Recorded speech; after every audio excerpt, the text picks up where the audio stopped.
This meeting to order. My name is Joe McGivern. I chair the Holyoke City Council's Finance Subcommittee.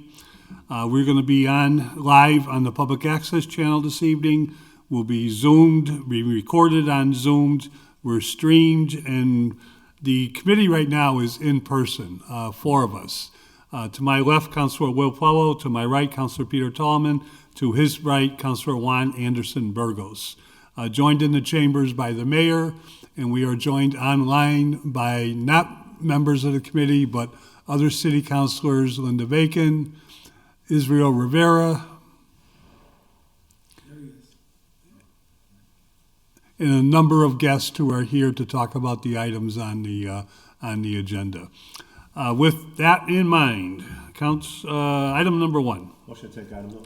Motion to take item number one off the table. Second. Motion made second, we take item one off the table for discussion. All those in favor? Aye. Any opposed? So moved. This is introduced within accordance of Mass General Laws, Chapter 44, Section 53A.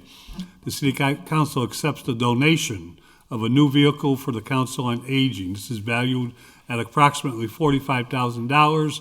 The Friends of the Holyoke Council on Aging, from the Friends of the Holyoke Council on Aging, and we're being asked to authorize the establishment of a fund and or other method appropriate for the accounting of the receipts and expenditures of said donation, further alteration of the use of said proceeds to in accordance with the wishes of the donor. Under discussion, I was told that the Director of the Council on Aging cannot be here this evening. I believe that's correct. We do have a communication attached to the order itself, which is to Mayor Garcia from Navi. Am I saying that right? Nave. I knew I had it wrong. Fenwick Rodriguez. Nave is the director who tells us exactly what I just read, that the Council on Aging, they're being offered a support from the Friends of the Council on Aging vehicle. Council on Aging vehicle is used for transportation of residents. The new vehicle would, Mayor, do you know if this is replacing a vehicle or if it's just adding to the fleet? Not a big deal, or not in my opinion, but that's okay. Yeah. Anyways, we insure these. We pretty much have a blanket policy for vehicles within the city. Does anybody have any questions? All we're doing is allowing the donation to be accepted. Any questions from other city councilors? Chair, if there's no questions, I'll entertain a motion. Make a motion to accept the donation of the vehicle. Second. Motion made and second that we accept the donation of the vehicle, approximately $45,000, and allow the Council on Aging to use said vehicle. All those in favor? Any opposed? Aye. So moved. Motion to take item number two off the table. Motion made second, we take item two off the table for discussion. All those in favor? Aye. Any opposed? So moved. In accordance with Mass General Laws 44, Section 53A, the City Council accepts the provisions of the fiscal 2024 Municipal Road Safety Program. It's a $39,880 grant. There is no match. We are being asked to authorize the establishment of fund and or other method appropriate for the accounting of the receipts and expenditures of all resources associated with the administration of said grants. We have with us Chief Pratt from the Police Department. Chief, welcome. Good evening. Chief, did you want to walk us through this, how you're going to use this? This is kind of a reoccurring grant, if I recognize it, but how you intend to use it this year?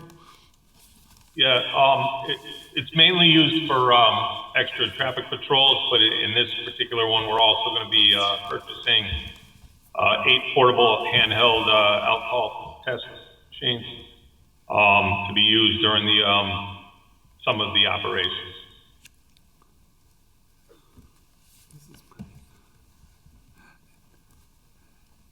Now, every police vehicle, every patrol police vehicle has a breathalyzer, though, correct? No. No? No. Okay. That's why we're getting them. Okay. Well, every patrol vehicle should have a breathalyzer. Is that a better way to put it? There you go. That's a better Okay. way, yeah. Okay. And do you calibrate these yourselves, or?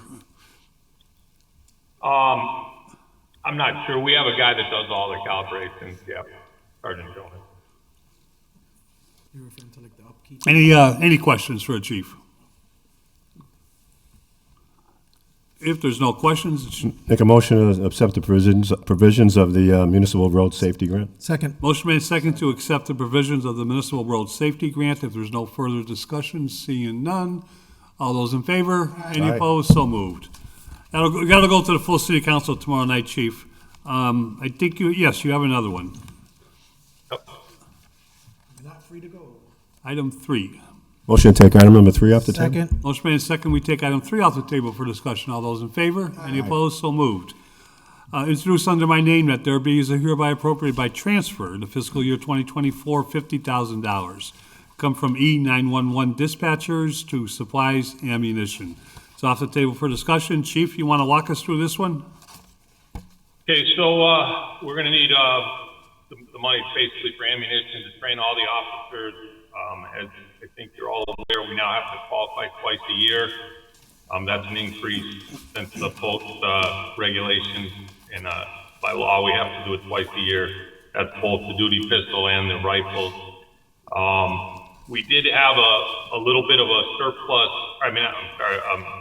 Extra spending on the original allocation because we just said, we just got the new guns. So when we bought the new guns this time, we had to buy not just the practice ammo, but we also had to buy the duty ammo, which pretty much ate up. And our fall training is done, so now we just need it for the spring. I'm here now because the ammo guys tell me that it's difficult to get ammo these days. A lot of factors, awards, things like that. It starts to get tough, especially to get the rifle ammo.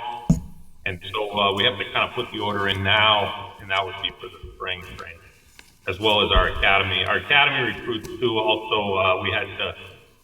Each one of them needs 1,500 rounds of each to go to the academy. And how much surplus do you have in the line item for dispatchers? Roughly about 100,000. And That's that's- due mainly to shortages. We're currently building back up. We're up to 10 now. We 10. should be at 12. I think we have 2 conditional offers of employment out there. So, but there was a time frame where we were down as low as 8, and so that obviously that money accumulated that we weren't using. And are the salaries still being reimbursed through a grant? Yes, part of it. Any other questions for the chief? The chair recognizes and welcomes Councilor Jordan to the committee.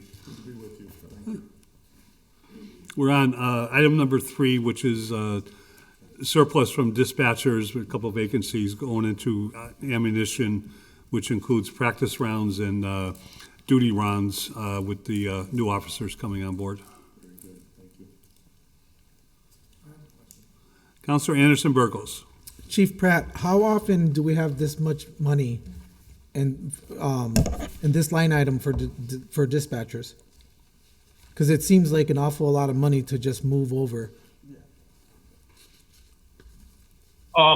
Normally, if we were at full capacity, it wouldn't. But we had a stretch here with dispatchers where we were down, like I said, as low as 8 out of 12. We had open vacancies. And we've been slowly, we just hired a couple to get us back to 10, and we've got 2 more we're attempting to get to. But yeah, we have more than enough in that line item to get to the end of the year. And okay, and so this It doesn't happen every year. Right, This just no, happens. right. That's why I found it weird that there's that much. All right, just wanted to make sure that you had enough for, when you do end up getting some more dispatchers. All right, thank you. Yep. Any further discussion? I'll make a motion to approve the transfer. Second. Motion made second that we approve the transfer. Mr. Chair, my hand up. No problem. Councilor Israel Rivera. Just clarification, that's grant funding? You broke up a little, Izzy. What was that? Is that grant funding? No, this is a transfer from dispatch into one line item with a vacancy, a surplus because of vacancies and because they do use grants for No, I dispatchers. understand that. I understand that, but didn't we approve a grant for dispatchers? Or was that for training for dispatchers? We do approve a grant every year, but it's a reimbursement grant. We have to fund the dispatchers and then we reimburse them as they go. I So understand that, but that creates the surplus. I guess what I'm asking is that funding from that grant? And that's why that surplus is created? No, you want me to take that, Bill? Yeah, please, chief. Yeah. No, that's from the vacancies that we've had. No, so I understand it's Surplus from, comes from. I understand it's from the vacancies, but are those positions funded due to the grant? No. I'm hearing you right, no. Those All are right. funded in our regular city budget, and that's what it's there for. Okay, All set? I guess. Okay. Make a motion to approve the transfer. Motion made and seconded that we approve the transfer. If there's no further discussion, all those in favor? Aye. Any opposed? So moved. I'll make a motion to take item number 4 off the table. Second, Motion made and seconded, we take item number 4 off the table for discussion. All those in favor? Any opposed? So moved. Item number 4 is that in accordance with Mass General Laws 44, Section 53A, City Council hereby accepts the provisions of the 2023 Community Planning Grant of $200,000, no match, authorize the establishment of fund and or other method of appropriate for the accounting of the receipts and expenditures of all resources associated with the administration of said grant. Under discussion, we have, Jennifer, are you here for this one? I am. Aaron's actually going to present it, and then I can. Okay, I didn't Come see up Aaron. behind. I see Aaron, I'm sorry. We have from the Planning Department, OPID Office, Aaron Vega and Jennifer Keat. Welcome. Thank you, councilors. Good evening. Thank Nice you. to see everybody. Happy to talk on it, but Jennifer did the work, so always let that be known. I want to thank my staff, as always, Jennifer and particularly Marie, who continue to search and scour for those grants. So this one is our second one from the Mass Gaming Mitigation Fund. The first one was approved earlier in the summer based on tourism and marketing, expanding what we've been doing already with the tourism plan, the historic tourism plan, Explore Holyoke, et cetera. This one is focused on wayfinding, something that's been talked about for a long time in the city. And so we are, Jennifer and team are putting together the RFQ right now. We hope to get it out in January after approval from the city council to accept the grant. Our plan with the grant is threefold, if you will. The first piece would be to do a sign inventory on our major throughways. I know, Joe, that's something that I can still hear you back when I was serving with all of you on the city council, singing signs everywhere there's signs, every time we'd approve another sign. So Can you tell me who sings that? Besides me? Traffic, I think, was it? Oh, no. That's a good one, though, Traffic. Sorry. I just know the remake, but by Tesla. Tesla did a good cover. So the sign inventory would let us know a couple things. First, when you look on places like Beach Street, Dwight Street, Main Street, there seems to be a lot of signs. I'm not sure if they're all regulatory, if they can be combined on certain poles, what can be done, both with our city ordinances and, of course, Mass General Law. So getting that inventory first. And then we would have a consultant create a wayfinding plan for the city that would, of course, also include a digital wayfinding plan, which is, of course, the way that most people are finding their way through. And just for reference, wayfinding is how visitors or residents come into the city and find their way to things, points of interest, be it the Children's Museum, a certain restaurant, and, of course, places to park. So there's a lot of digital integration that needs to be done. The beautiful thing about this grant is it'll actually leave us funding for the third bucket, which will be implementation. So after community meetings and all that good stuff, if we come up with an agreed upon sign that'll be the wayfinding sign, we'll actually have money to get it done. instead of just have a plan that sits on the shelf. So similar to what's been done with the parks now, that they all have the same uniform sign indicating the park, the city parks, very nice. So we'd like to, of course, incorporate some of that design. We don't want to reinvent the wheel, but of course, incorporating the points of interest and how to get through the city. We'll be able to have money to actually create those signs at some point. So our hope is to start this conversation, as I mentioned, in January, February, as we bring on a consultant to do this. And we'll have a working group. And I'm sure there'll be a city councilor appointed on that working group as we move forward. And so we're just here tonight to get acceptance of the grant. Thank you. Any questions or discussion? Just one quick question. Counselor Jordan.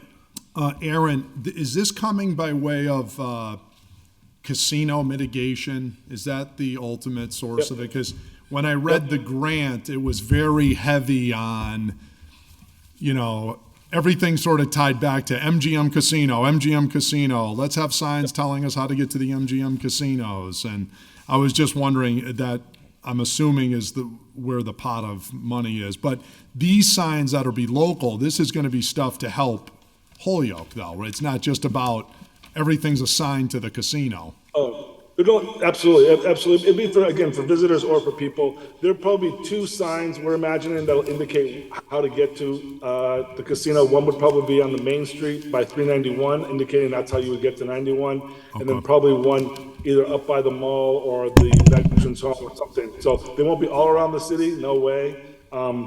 But yes, this is because we're a community that's been adopted into the, even though we don't technically abut, we've been adopted into the regional impact of the casino money. So yes, this is actually our third grant that we've gotten from it.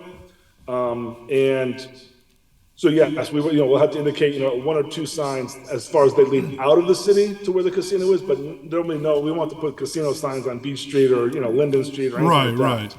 Right. Yeah. Okay, very Yeah, good. and then just as an FYI for folks, we're really lucky that Marie Brazo, my office, has been part of the Mass Gaming Mitigation Advisory Group, I guess, so to speak.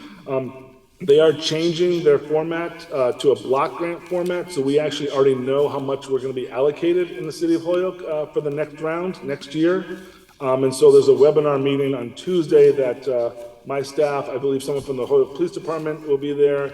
Others will be there at DPW because they're sort of shifting a little bit more from just tourism and marketing to be more about public safety and infrastructure stuff. So those will be things beyond my office's scope. So we're hoping to make sure that everybody for all the offices will be at the webinar meeting tomorrow. But we'll be making sure that we keep allocating and getting those monies that we're able to get. Thank you. Newly elected Councilor Patty Devine just weighed in. The band was the 5-man electrical band for your information. We will be singing it at the end of the meeting. Any further discussion? I have a question. I'm sorry, Councilor Powell. Thank you, Mr. Chairman. So my question is, I see the grants for $200,000, and then I think I see the wayfinding design and fabrication for $250,000. Can you just talk about what the cost is? And then maybe that's getting a little bit too ahead, but then there's another one for the $500,000 for fabrication. If you could just explain that real quick. Is that what's going to come up in February? Yeah, later on in the packet it talks about, so the cost for fabrication, wayfinding, design, it says over $500,000, including $25,000 plus $150,000 for wayfinding. Is that what's going to come up later? So I think, I'll look to Jennifer to back me up on some of this. So when we originally write the grant, I think that we sort of put in some bigger numbers in there, but I think that we're hoping now, we believe that the sign inventory will be about 10,000. We're gonna put the RFP out for about 110 to do the actual wayfinding study. So that'll leave us 50 to 70 grand in this grant for fabrication and implementation. So we're hoping to actually do more with our dollars for this grant. If we need to go back out to find more funding, we could use the wayfinding study to help us get the money for the implementation. But I think after we've looked at some different numbers after applying for the grant, we're thinking we can do more within the grant itself right now. So similar to the last time we got the grant, The first grant we got was before I was there. They must have got it in 2018, 2019. We were able to reprogram some of that money because COVID happened and different things happened. So there was a lot of things that were put into the grant that came in less, so we were able to reprogram that money. They don't take the money away. So I think that was some of the numbers we originally thought, and then after doing some more due diligence, we're definitely hoping to be able to do a lot more within the scope of that 200,000, and hopefully have it made locally, working with some local fabricators. But that, of course, will have to go to RFP itself as well. Thanks. Does that explain? Yeah, thank you. Okay. Counselor Tallman. Yeah, thank you, Aaron. On this grant, is there a time frame to get this moving? And is there like a cutoff that the funds have to be used? I believe these grants are 2 years, Jennifer? Is that true? Yeah. Yes. So these go over 2025. Yeah, 2025. So so when we work with Tanya and the team there, we make sure that they know that this is not an end of the fiscal year grant. It's good for 2 years once approved. So we got the approval in September-ish, I guess. Well, we got the first notice that we got the approval. Then we had to get everything signed and get everything together to get to you. So yes, it's good for 2 years. So we hope to spend that money. But again, if we get the consultant in February, our hope would be that study would be done by the fall or early winter. And then we can actually use 2025, crazy to talk that way, to actually get some signs made. So our hope is that the study will be done in 2024. Okay, thank you. Which is only 3 weeks away, as crazy as that Yep. sounds. So, Any further discussion? Make a motion to approve the provisions of the community planning grant. Second. Motion has been made and seconded to approve the provisions of the community planning grant for $200,000. If there's no further discussion, all those in favor? Aye. Any opposed? So moved. Item, thank you. We'll keep you posted. Have a good night. Thank you. Motion you. to take item 5 off the table. Second. motion made and seconded to take item 5 off the table for discussion. All those in favor? Aye. Any opposed? So moved. Introduced. In accordance with Mass General Laws 44, Section 53A, the City Council accepts the provisions of the Partners for a Healthier Community, DBA Public Health Institute of Western Mass, $10,000 no match grant, and establish a fund or other method appropriate for the accounting of the receipts and expenditures of all resources associated with administration of said grant. Off the table, all those in favor? Any Aye. opposed? So moved. Under discussion, we have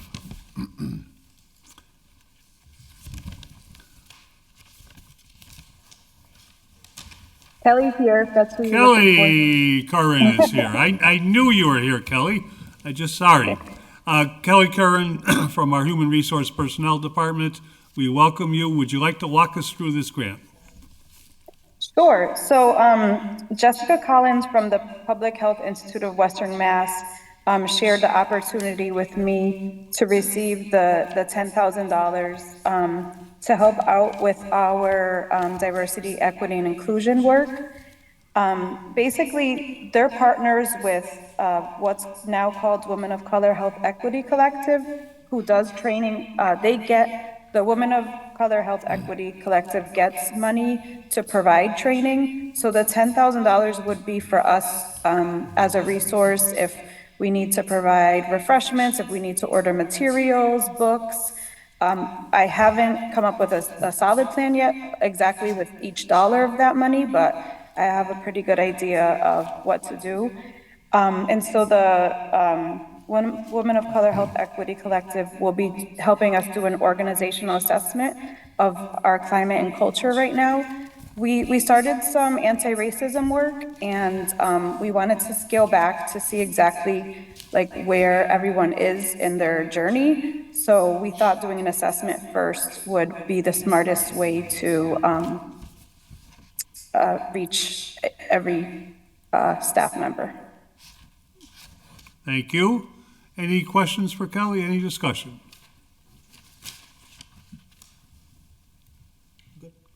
Okay. Chair will entertain a motion. Make a motion to accept the provisions of the Partners for a Healthier Community grant.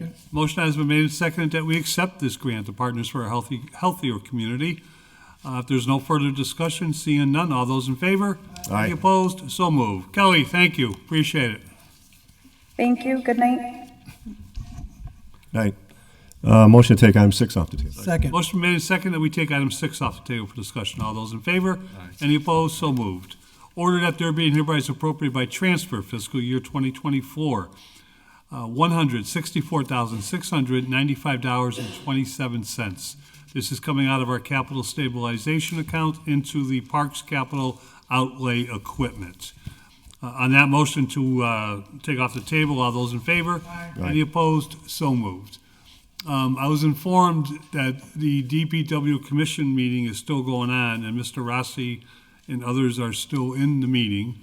There is an attached communication for your information to the package this evening. Looks like it was a form of an email, the copy of an email. And it just states, that was just the item.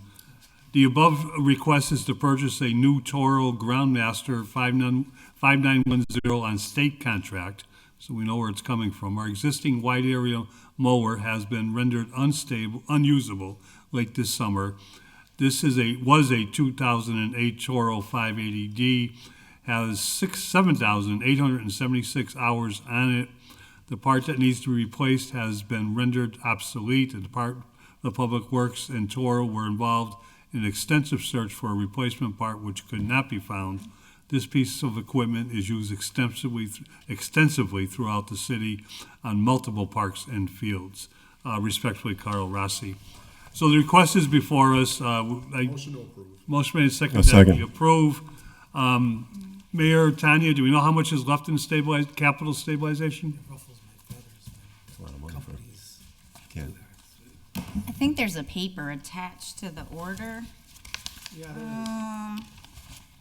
So 922,037 is the remaining balance. Okay, thank you. And there also is the quote from Turf Products, which I think is the way Carl said it. That's the state goes. It's a state. I don't want to say contract. It's a state listing. The state bid listing. So we get the advantage of a group state bid, and certainly I think we all understand why this piece of equipment is needed. And 2008 was a long time ago, Councilor Anderson Burgess, you know? Yeah. It's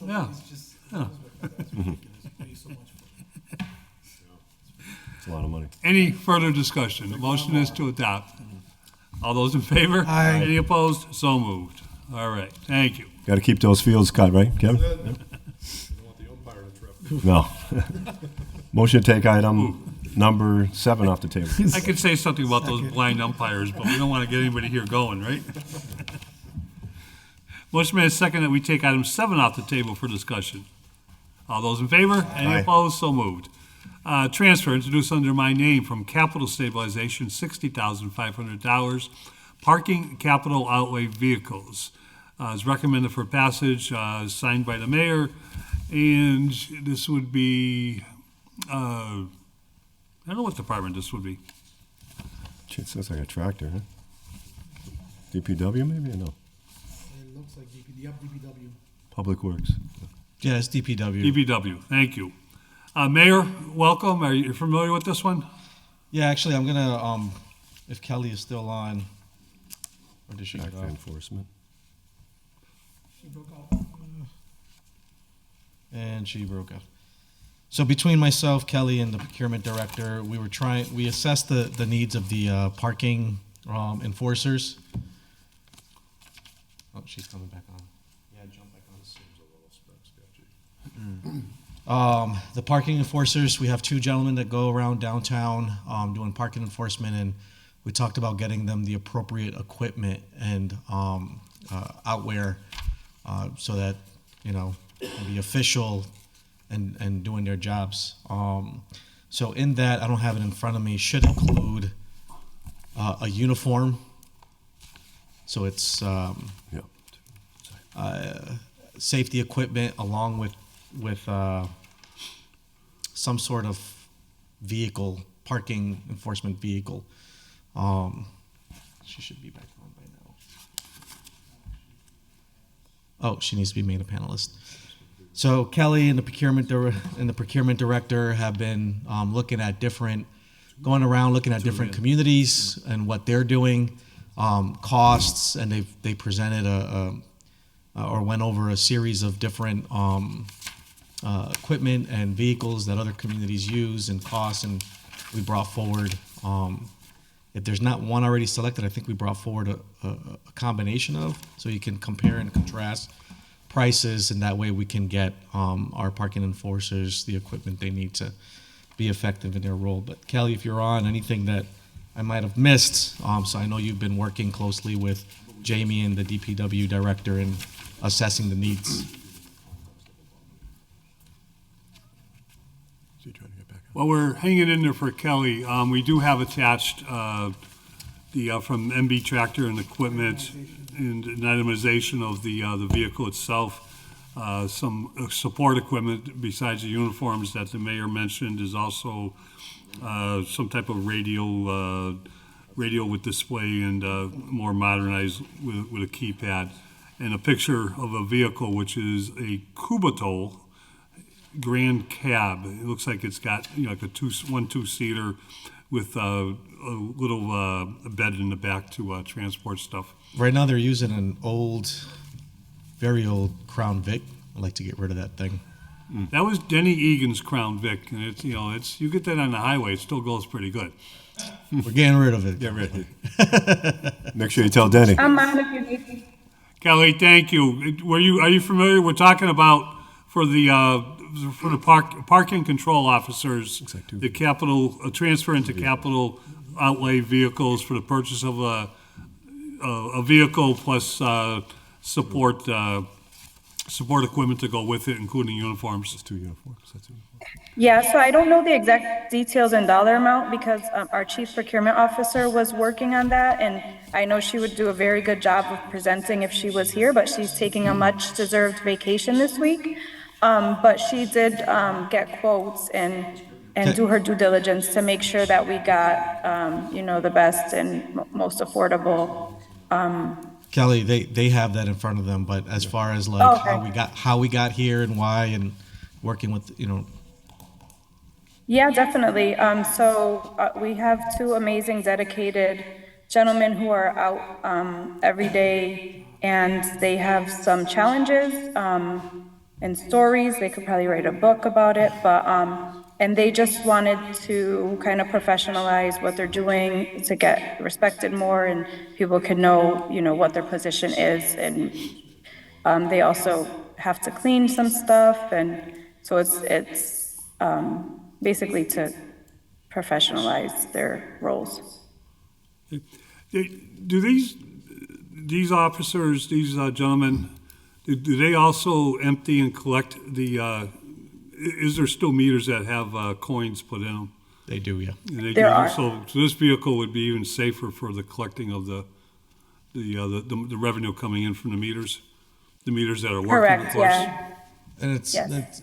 I mean, they have a vehicle now. It's the old Crown Victoria. This is a much smaller. If you see the picture, much smaller, much compact, efficient vehicle. Allow them to get around and whatever the pace. But yeah, you could definitely use it to when they collect the funds out of the meters or even repair meter heads.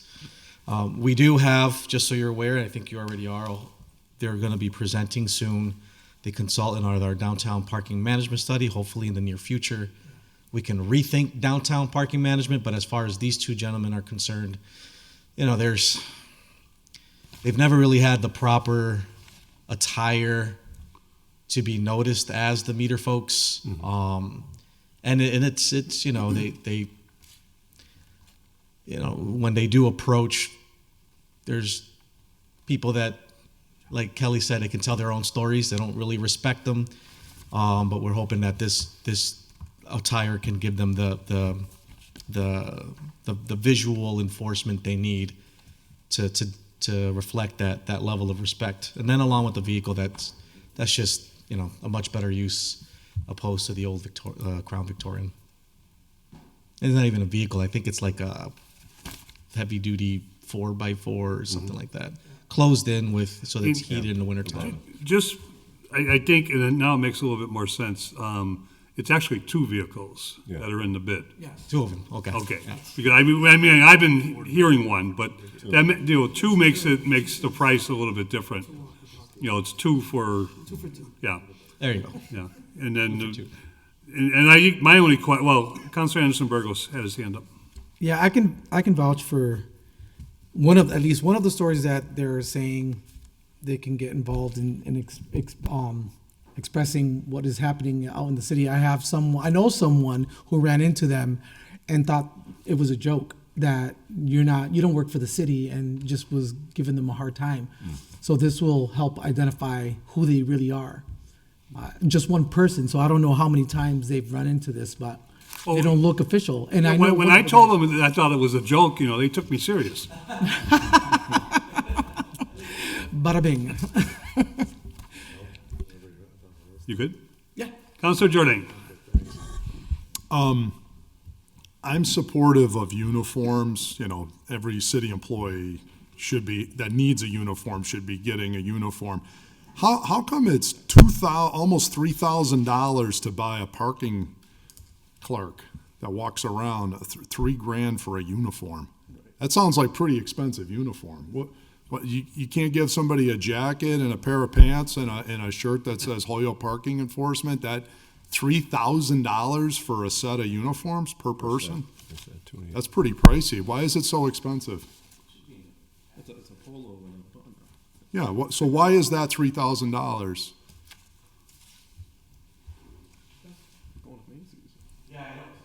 If Jamie was here, she'd be able to go over. So I know they did look at the, different vendors, different options and whatever, but I can't confidently sit up here and say what she's looked at. This is what she had brought forward when it was all said and done. So the purchasing person's overseeing this? The purchasing, yeah. We should probably have her in then, Joe. Yeah. And then radios, that makes sense. You need radios. If they don't have radios today, or? I don't think no radios. Interesting. Okay. That's a good idea. You definitely should have a radio for safety. But as far as these new tractors, I'm probably a no on those as well, on the basis that we should either take a car. This is not a car that gets tons of mileage. It's around town. You're not going to earn respect. If somebody is that belligerent over a parking ticket, they don't care if you come in a Cadillac Escalade or a Land Rover or one of these things. They're going to be upset because they got a $25 parking ticket or whatever the story is, or they're over meter. Or I think something this $51,000 to buy two vehicles. Why are we one? It would only be why one, not two. This is a nice to have. We're not a city with nice to haves yet. We're in a city that is on extremely tight finances. There's citizens in this city that would love to buy a new car for themselves, but they got to pay a tax bill that they can't afford to have a nice car like this. And to have the parking clerks driving around with new things like this, that's crazy, in my opinion. It sends the wrong message. Police, we have to buy these type of cars because they're constantly used. They got prisoners going in the back. They got all kinds of... This, to me, is overkill. We should use, if the Crown Vic isn't working anymore, first of all, I thought they were supposed to be walking around. Number one, checking the meters. Number two, so they should have a car, they park it up and they do 4 blocks, then go get the car, do a whole nother and just kind of move it around. But there's got to be either other cars that we're either decommissioning from the police or the parks or DPW or whatever, an older pickup truck or that type of situation, versus spending $51,000. If some benefactor from the state was giving us a grant for this and it wasn't costing us anything, but we can't afford $51,000 for 2 parking guy trucks to ride around the downtown with. And I'd like to see also, time for an update on the pro forma on the parking anyways, in terms of there's so many broken meters and all this. That's where the money, if we're going to have $51,000 to spare, that should be directed in that direction. And I would like to see some basic uniforms, not a $3,000 uniform. I don't think we give that kind of uniform, even to our law enforcement or those type of individuals. Are they spending $3,000 a year on uniforms? Not the equipment that goes on the uniform, just a hat and a jacket and a shirt. I mean, we've got to be able to do better than that. So, but we'll have to hear from Jamie how she came up with that number. Yeah, I can't speak confidently on the uniform part. A great idea to have Jamie come in and have her explain how we got to that. As far as the vehicle, it's not for safety. It's, the city of Springfield, other communities, it's much smaller, compact, for efficiency purposes, we can get rid of these old cars that we have. So it's much cheaper for us to manage this. It's not even a vehicle. I don't know. But they're expensive, Mayor, And as far as, I think that's the debate as far as of whether or not we can afford. The plan is in front of you is to take out of our capital stabilization to get things like this so that we can step up our game here as a municipality, as a city. They're not going to be riding around them. You're right. They do walk around. They don't drive the Crown Vic all the time, but they use them when they need to. And they do collect a lot in revenue just from the collection of, from what we collect in downtown parking, as well as tickets that we collect enforcing the law. So it's just, all it is really is just equipping them with, and I know and I get the debate is whether or not we need it. That's, you guys can talk about that. But on this side, all I'm trying to do is just get them the appropriate equipment we have so they can represent the city when they're out there. They do drive the old Crown Vic. It is kind of funny to see. It's not the greatest in condition, but obviously it's debatable. At least it drives. At least it does X. At least it does Y. So I hear the arguments there. I'm just bringing this forward. If you agree with it, great. If you don't, throw it out. But the uniform part, absolutely. Jamie is best equipped to share the result of her research on it. Yeah, so basically, I'm supportive of uniforms. Every employee that needs a uniform should get one. Again, with the cars, I feel that when all the things we have to consider, when we have so many areas of this budget getting tight, we've got next year's fiscal year where we have structural deficits in the millions, and we're going to be barely able to keep body and soul together here real soon. I do not see this as a priority of $51,000 for 2 ride-around vehicles when we have a car, or maybe we use this one for this year, and with the police, we can work with them to give them a better car, that we're cycling out. We should get them something, but this is when you're doing really well and you got an extra 51 grand burning in your pocket and you go out and buy something. This is not must have. This is nice to have. So it's prioritizing. That's all. I don't blame them for asking, but we can't afford it. Can I say something? Go ahead, Kelly, if you're responding. Yep. Yeah. So I text Jamie about the uniforms. She said it's where the union gets them for the DPW, and there are 5 sets for each of them with footwear. I believe they're steel toe boots because of sometimes they're walking where there might be hazardous materials. So 5 sets because they work 5 days a week. I suppose that's where they got the 5 sets from. So that's 10 sets. A different color for every day? 10 sets already. I doubt that, but definitely clean. Thank you. They're expensive too. In line, Councilor Plowell. Thanks, Mr. Chairman. Yeah, Councilor Jordan pretty much hit on everything that I was going to say. And I would just add that the document says 2 sets of uniforms. So I think if we could get clarification on that, on paper or with some kind of breakdown of how much each uniform set actually is. And then the second thing I would say is, I would even go as far as to say the radios, because I'm looking at this, and this is like a police grade, like military grade encrypted radio. I don't think a parking enforcement person needs to be, nobody's going to be listening in to a parking enforcement radio, but it's just my 2 cents. Thank you. Councilor Israel Rivera. Next. Thank you. So I'm hearing a lot of the points that have been made, and for me, this kind of goes back to like having somewhat of a traffic squad together that could mitigate having to put out a car that could do something that the traffic squad would be doing, right? That's the first piece, right? But then the other piece is, I see the guys walking up and down High Street. It would be good if they can go down Main Street too as well, but they don't actually ticket people on Main Street because we don't have that.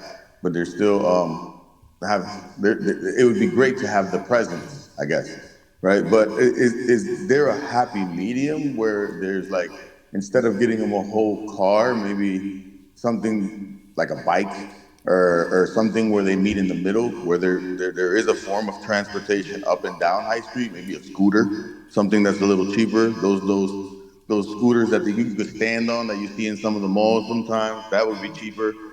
They're going up and down High Street, something that you don't necessarily have to pay for gas. And I'm not saying it with regards to any environmental stuff, even though I believe in that, but it's just in general, like just cost effectively. If there's a way to kind of meet in the middle, so that way, because I'm not gonna lie, I'm out there. They got me a couple times on tickets. They doing their job, as best as they can, and it would be good to try to get them the services they need to be supported in what they're doing. And I'm glad to see now there's two, because before it was one, and they take a lot of heat handing out the tickets out there. But yeah, just wanted to make that observation. Thank you. Chief Scott had bought a couple of Segways, but when we asked where they were, no one could tell us. In the basement. I think Chief, in his retirement, brought them home with him.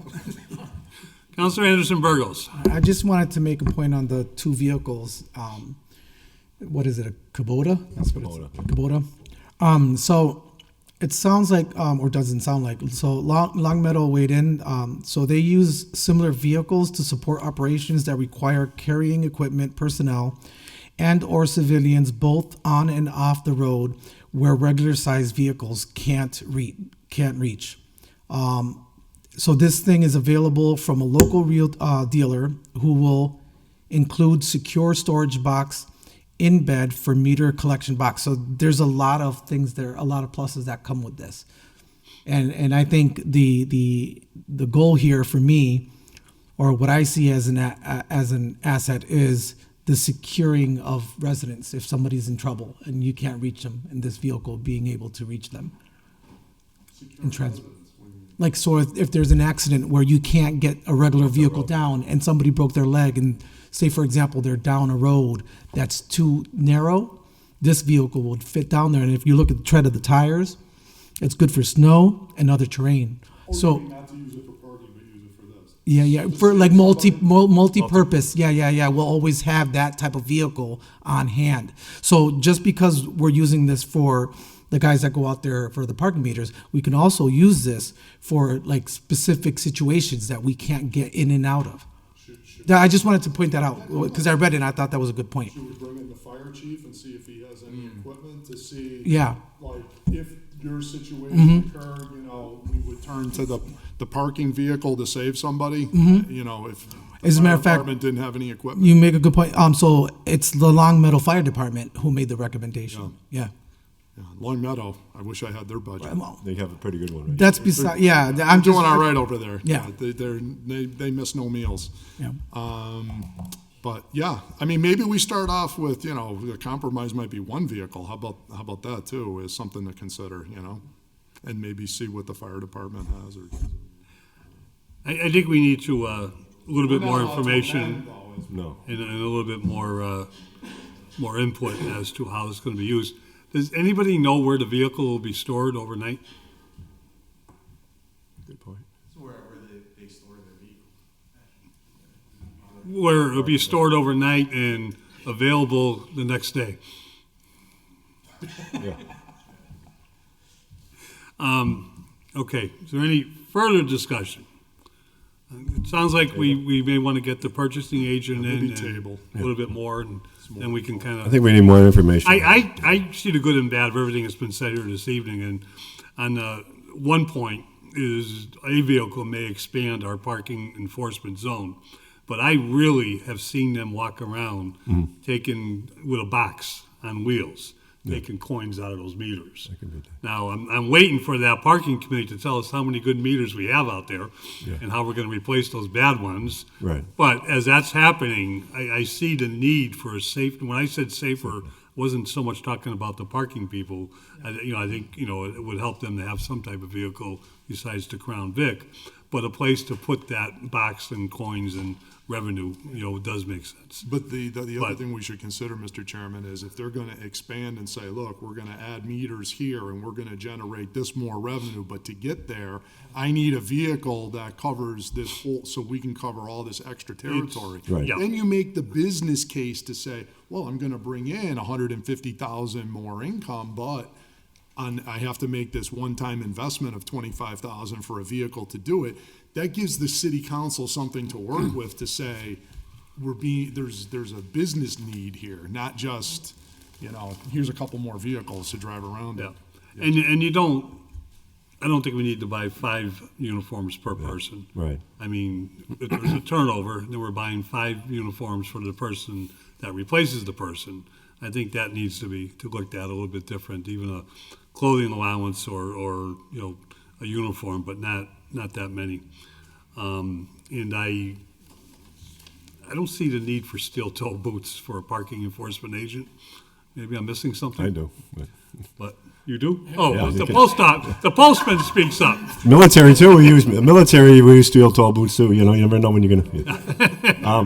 Counselor Tallman. Yeah.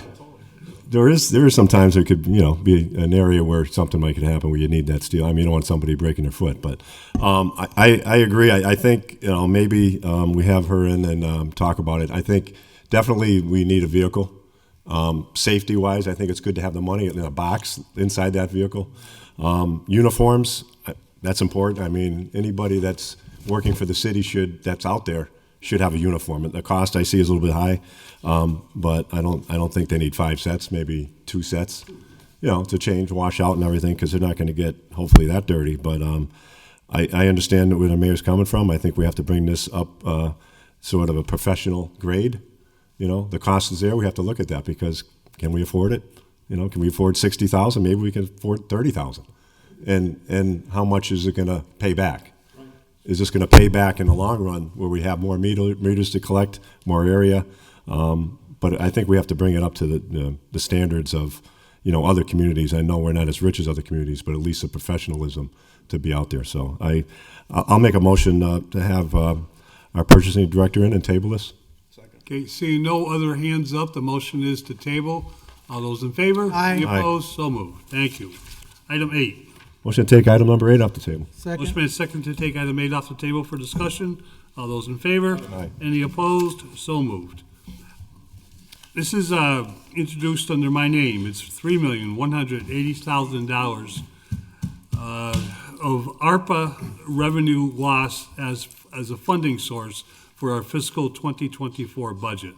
It's off the table for discussion. We have the mayor and the auditor here to lead us through this, and just as the presentation is made, I know for one need a much more detailed explanation of how ARPA funds are work, not how you use them, Mr. Mayor.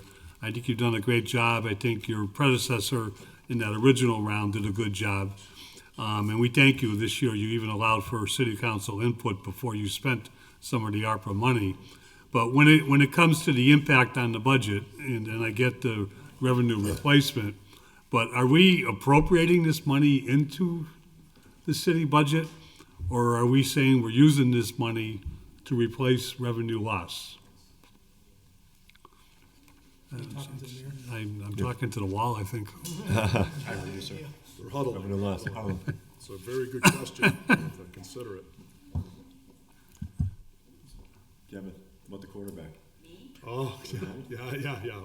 Quarterback, yeah.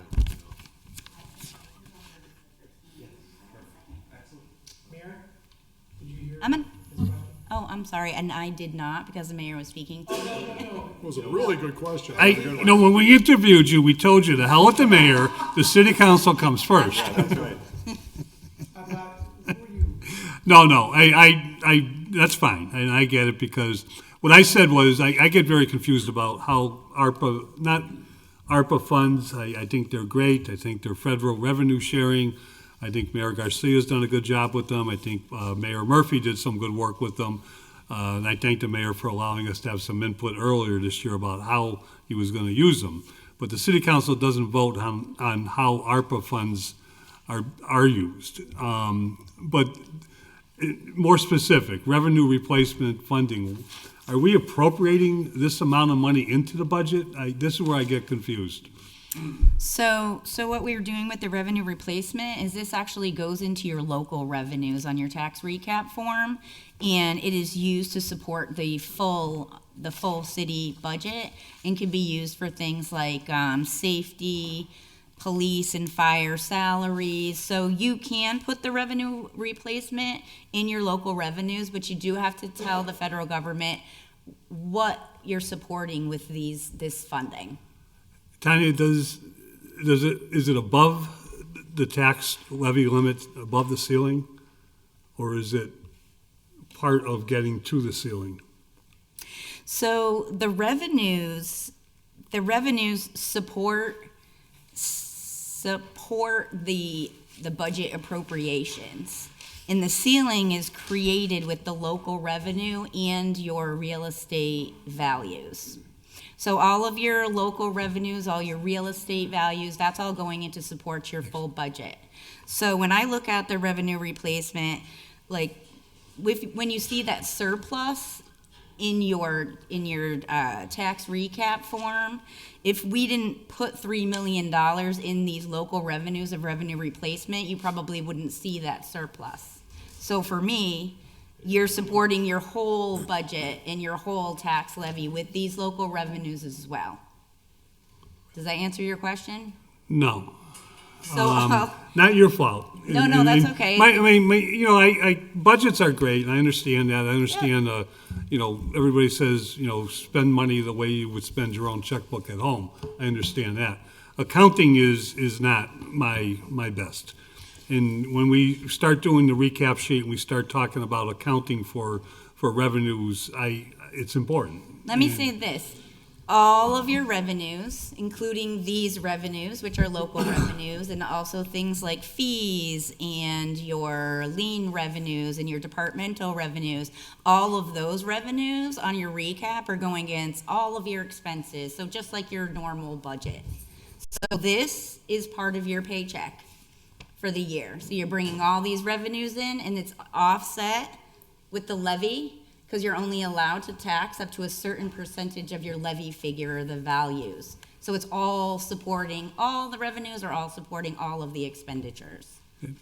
In the past, we have not, I don't think we've taken this vote in the last couple of years. Absolutely you did. For this amount of money? Not for this amount, no. The first year. This is a big check. For 2022, it was 1.7 million. For 2023, it was 2,017,000, and this year in 2024 we actually could have taken up to 6,282,000. So what happened in 2020 is the federal government said, okay, you can use, at first they said you could use 4.2% as a growth average, which is a national average. Then they changed it in 2020 and said, oh, you can use $10 million or you can use 5.2%.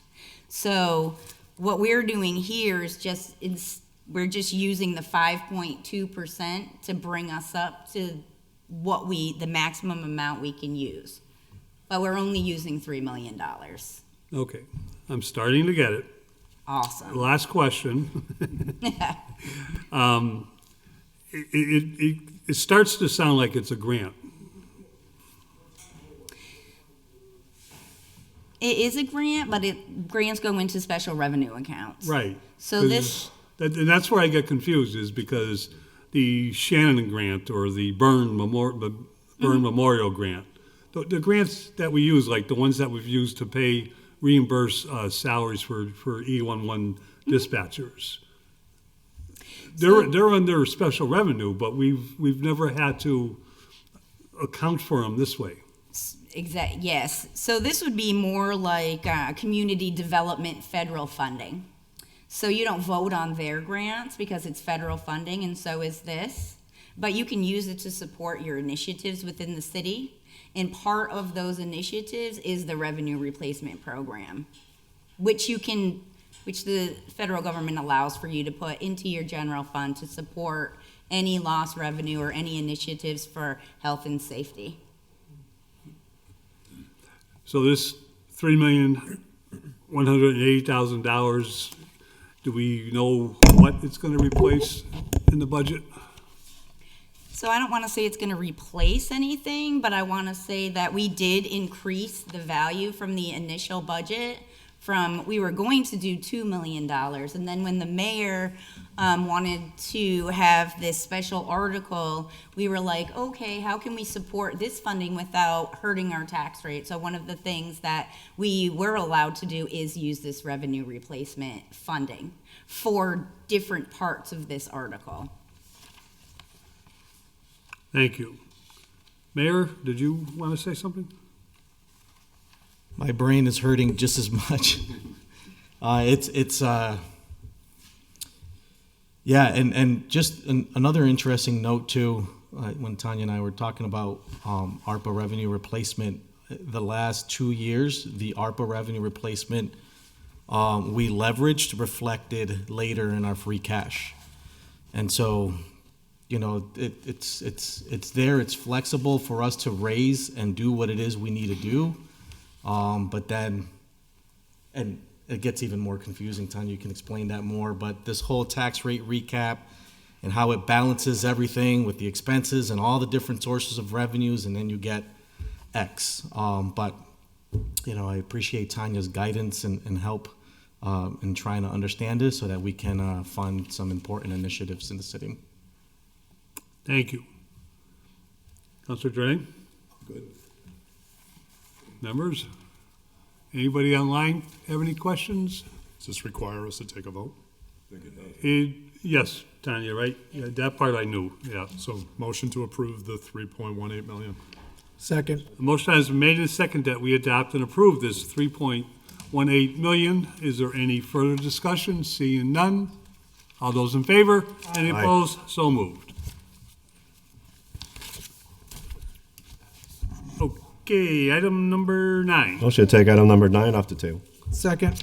Motion been made and seconded to take item 9 off the table for discussion. All those in favor? Any opposed? So moved. Introduced under my name. This is from the 2024 tax levy, $1 million, being transferred into a special article Ezekiel's plan of $1 million. It's off the table. Mayor, I know you made a presentation to the Public Safety Committee meeting. You made a presentation to the full City Council on what Ezekiel's plan is during the supplemental budget hearings and discussions in this committee. And I don't think we need a full review of the plan itself. Okay. I stated it's a good working police plan document. I know Chief Pratt was instrumental in putting it together. I understand the reasons why. And I think you've been very eloquent in expressing, your support for it. Okay, and the concerns that have been raised to date are the ones that the 13 new officers, the increasing of the budget, through an alternate revenue source, and more important, how do you sustain when that alternate revenue goes away. And I guess that's why we put it, you separated it out of the budget. We thank you. And it's here to discuss it, because if we are going to go forward, Tanya, I think we have to do this pretty quick before we set the final tax rate of whether it's going to be included in the recap sheet, which we all like to call the cherry sheet, even though it's not been cherry colored in many years, but that's okay. But is there something you'd like to talk to us about? Yeah, so at the Finance Committee meeting when we first presented this, I felt awful, and I take full responsibility. I feel like I didn't come ready to explain in detail what's involved in this plan, and which is every reason why I asked for it to be separated, and we can go back, almost like a reset.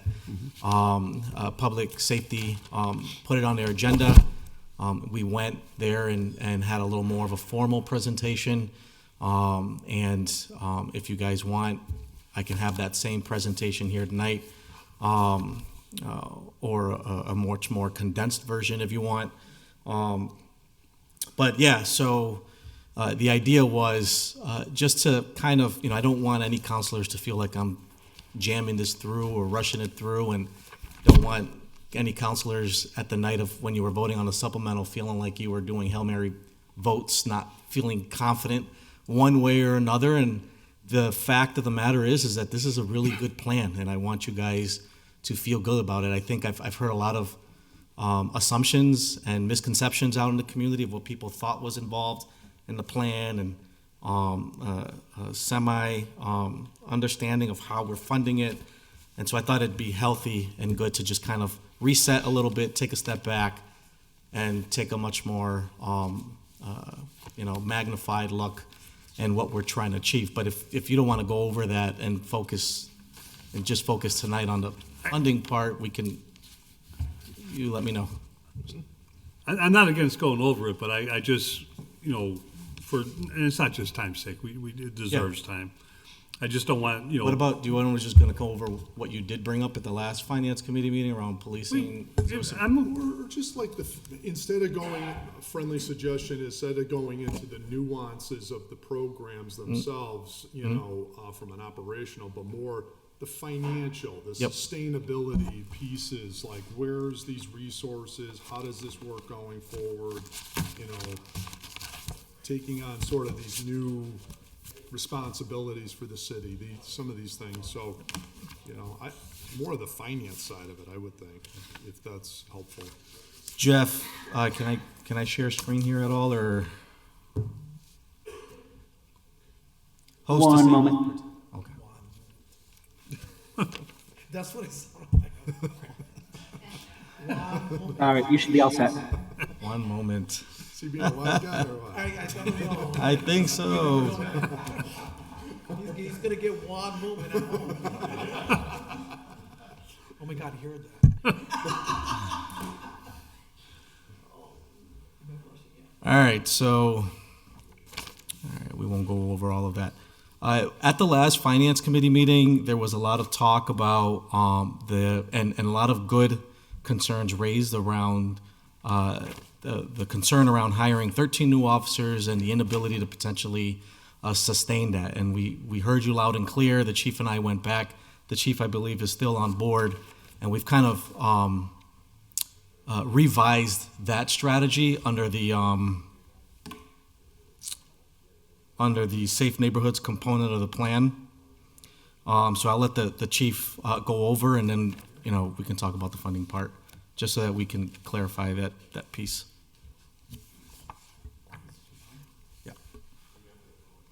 Okay, so at the last meeting, we kind of heard it loud and clear as the mayor said, and we went back and revamped that number. We're looking more now at a number of 5 additional officers, but with a plan sort of built in to absorb those officers. There's some talk of future revenue sources that we, just can't bring to the table now because we don't know if we're going to get them or not get them. But we can this will allow us to move forward, increase our numbers slightly, and then the way the mayor had it laid out was we would have enough to support those 5 officers to get them into the training portion. Come July, 2 of those 5 could be absorbed right away through attrition, because we're going to have a couple retirements in July. And then we would move forward. We'd have enough money to pay the other 3 for the rest of the fiscal year. And then as we get into January and February of the following year, we'll have more retirements. If we haven't obtained the funding sources by then to continue to grow, we can at least absorb those 3 into the budget at that point. So we would be able to at least maintain the 95 that we currently work with. And we would be, as we've talked about in the past, we're constantly chasing that tail. This would at least get us up to the 95. I did also, and I forgot to bring it up at the public safety meeting, but I did do some numbers. I had someone pull some numbers, and very conservatively, I think if these numbers were to play out, we kind of went back over the last fiscal year and we found we could probably save a good $250,000 in overtime. I know that Councilor Jordan had asked about that, so we did do that as well. Yeah, that was the bulk of it as I saw it on that meeting, what you were most concerned about. So I think going over with the mayor, addressing that, it gives us a lot of flexibility to go forward and continue to build and do it cautiously so that we don't impact the budget. Thanks, Chief. So right now we budget for 95, and as the Chief explained, we're always trying to get close to that through the complex process when we're dealing with recruiting. The budget in its entirety, it's supposed to help us jumpstart the initiatives. And so what instead of hiring 13 new officers, it'll give the chief the flexibility we need to cast that net, go above a little bit the 95, but sustain that through attrition when the grant resource has ran its course. And so we'll be, if not closer, on the money on that 95. And the chief just shared a little bit about potential savings in the overtime component. But throughout the whole plan, as far as sustainability with everything that's involved in the plan, I wish I would have went over this, but it's okay. There are several investments that we're proposing in the plan, all of which are looking, they're whether if it's one time because of training and other things we want to do, that's just one time related and not necessarily, well, we want to have recurring eventually, but we can figure out later how to sustain training parts and training for personnel across the board. But also the position of, the inspector for the Board of Health Department, as well as the crime analysis position, that'll be through normal appropriation we'd have to budget for. And then everything else, as far as the community response division, we're looking, those are 3 positions we're trying to fund, including an outsourced a contract with some sort of legal firm to offer to residents in the city free legal advice, housing advice, sustaining those costs through the opioid funds beyond the this infusion of sources here. So the funding source or the strategy, the structure that we're creating to support this, and I'll let Tanya to take over from here, but it's through a special article. And Tanya, if you want to talk a little bit about that and what that means and why we chose that direction. So when the mayor had brought this to me, we did talk about different ways that we might be able to fund this initiative. And one of the things that we did say were obviously some of it was ARPA eligible. Would we use the general fund? Would we try to do a transfer into a special revenue fund? And we did have a conversation with the auditor because we obviously, we wanted to be transparent. We wanted to take the best action. And knowing that we would only have the funding for 1 year is why we chose to appropriate it as a special article into the general fund. What we can do is we can put that $1 million into the safety budget. We can carry it forward up into the next fiscal year until the funding is expended, and then we can look forward to funding it through the 2025 budget for the rest of the time being for the officers and whatever other initiatives continue on further from that point, whether we use opioid or what other type of funding comes into the city for these types of activities. So not only does it allow for the general fund appropriation to carry over, we thought better transparency, a better way to track, and just consulting with both the outside auditor and the DLS, they recommended that course of action.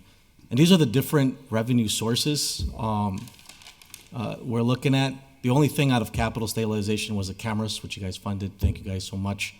And the chief can offer any update there on that. But like I talked about the opioid settlement money right now, when free cash is certified, similar to what we did with marijuana, you're going to see about $500,000 there, and there'll be an order to move that into the. I think Right now, we it's created a an opioid stabilization fund. Yeah, right now it's stabilization. I do believe there is a vote in front of the state to create a revolving fund for the opioid purpose. We just haven't seen it voted on yet. And then there's going to be a dollar amount annually we'll get every year for the next 20 years. And then HOMARP in the strategy does reflect, supporting initiatives that build more housing opportunities. So that's various different sources. None of that will come out of this 1 million. The local appropriation I went over. And since we've been working on this plan, there has been different county, state, and federal partners willing to contribute and supplement the plan using their own resources. And we did briefly connect, thanks to Council President McGee, with the Congressman Neal's office to learn more about the COP federal grant, and the deadline had passed, but given the initiative and the attention that this has been getting, we're waiting for that portal to open, and Neal is more than has expressed his willingness to help us out on that front. But because of this initiative on the local level and the amount and the amount of the collaborative approach here, there has been at the public safety meeting, the city solicitor went over a meeting she had with the Attorney General herself twice, and how the Attorney General's office is going to be helping out using her resources on the receivership program, and other ideas. So that is the basis of that, and we'll open it up for any questions. If I could, and thank you both, on the special article, special revenue fund, Tanya, and first of all, I'll go back to the auditor. I was going to say 5 additional police officers alleviates a lot of my concerns from the 13, and for what it's worth. I do have some questions about this 95 and this budgeting thing, but before we get to that, special revenue funds, I think, is what we just talked about in the last item. So this is something that we don't see. It's there every year, although we do vote on grants. But and now I understand when you said the transparency makes sense, because we don't vote directly on ARPA. We don't, although we've been great and we've been transparent with the monies and the way they're used. So a police officer, besides the base salary, there are benefits. There are other things that we pay for out of the budget. If there are 5 new police officers, will all of what it costs the city to have them work for the city be charged to this special article?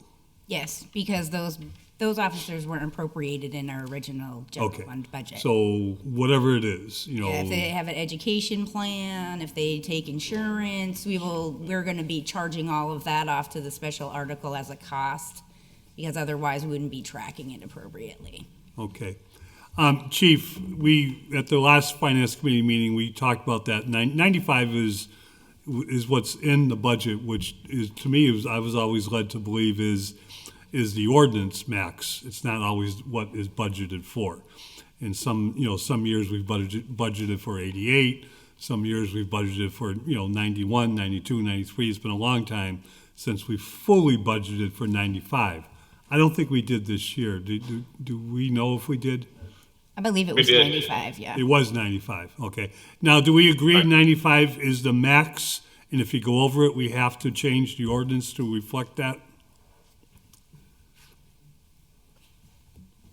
So I know in my time here, we've had 103 officers before, so I don't know how it could be the max. Well, that's what I'm asking. We were up to 106 at one point. We stopped budgeting for over 100 a long time ago, and I believe we did tweak the ordinance at one time. I guess maybe the law department can, not, if not tonight, get us an answer on that. We have, Kathleen, are you still with us? Yes, I am. Okay. It's a simple question, but we just want to know, what is the patrol officers in the police budget? What is, by ordinance, what is the max they can have? Okay. Okay, I can look into that. Thank you. We appreciate it. You're welcome. Those are my questions, Mayor, and I thank you. It's not, I don't think it's a compromise. I think it just makes a lot more sense after all of our global discussion on this, and this to me makes the plan doable, and even if it's not sustainable, the consequences aren't as grave as if it were 13. Yeah. Those consequences. And we can, like I said, and like I explained at the last meeting, Chief and I had talked about that, and we shared that concern too. But that's the result of a process here, and so I thought that the process was very healthy, coming to the council, having that conversation, getting that feedback, allowing us to go back and rework it so that it's, that was I think that this was good. This was a good process, and I'm happy with where we are right now. And you did say the Board of Health Inspector and the crime analysis will be part of the regular budget. Yeah, you voted on that through the supplemental. Yeah, okay. Thank you. Councilor Jordan? Crime analyst was removed, though, as we know. Oh. Because we have to do an ordinance change. Yes. In order to create the job first. Yes. But it's going to remain in the budget if the ordinance passes. No, the money was removed. We cut it. Position. Then you got a budget for it. Correct. Right. We first got to create the job, and then I'm assuming you'll come in with. We can figure it out later. Yeah. We'll come in with the money later. Is there already in the ordinance an allowance for that sanitarian? I don't know, that extra sanitarian, or is there an MOU or whatever needed to do that? But just something to consider. Nothing we have to figure out tonight. Now, I'm assuming you're going to come in with a revised proposal to the $1 million one, because how it all tied back to Operation Safe Streets, the $1 million number on this page of the proposal. It said 256 for cameras. We already passed that, so that's all set. And then it said 256 for 13 officers. So now it's 5, so whatever that number is going to be. And then I guess my question is, how much would it cost to have 5 for the rest of this year, considering you've got to even identify who these 5 people are going to be, and then we'd have to send them to an academy? Like, what's the realistic cost of that for the remainder of fiscal 24? So the presentation of those different breakouts that you saw in the original plan there, those are all, it's not, nothing there is set in stone. Okay. So those are more like, here's what we're looking at for costs. I think even if you add them all up, it's probably a little more than $1 million in total, when you add up all the different strategies. But it's more like, these are the things that we are looking to do. I see. And the 1 million is a one flat line item so that we can execute accordingly. Some of those things are going to be more or less, among other things that are going to align with the vision as reflected here on the screen.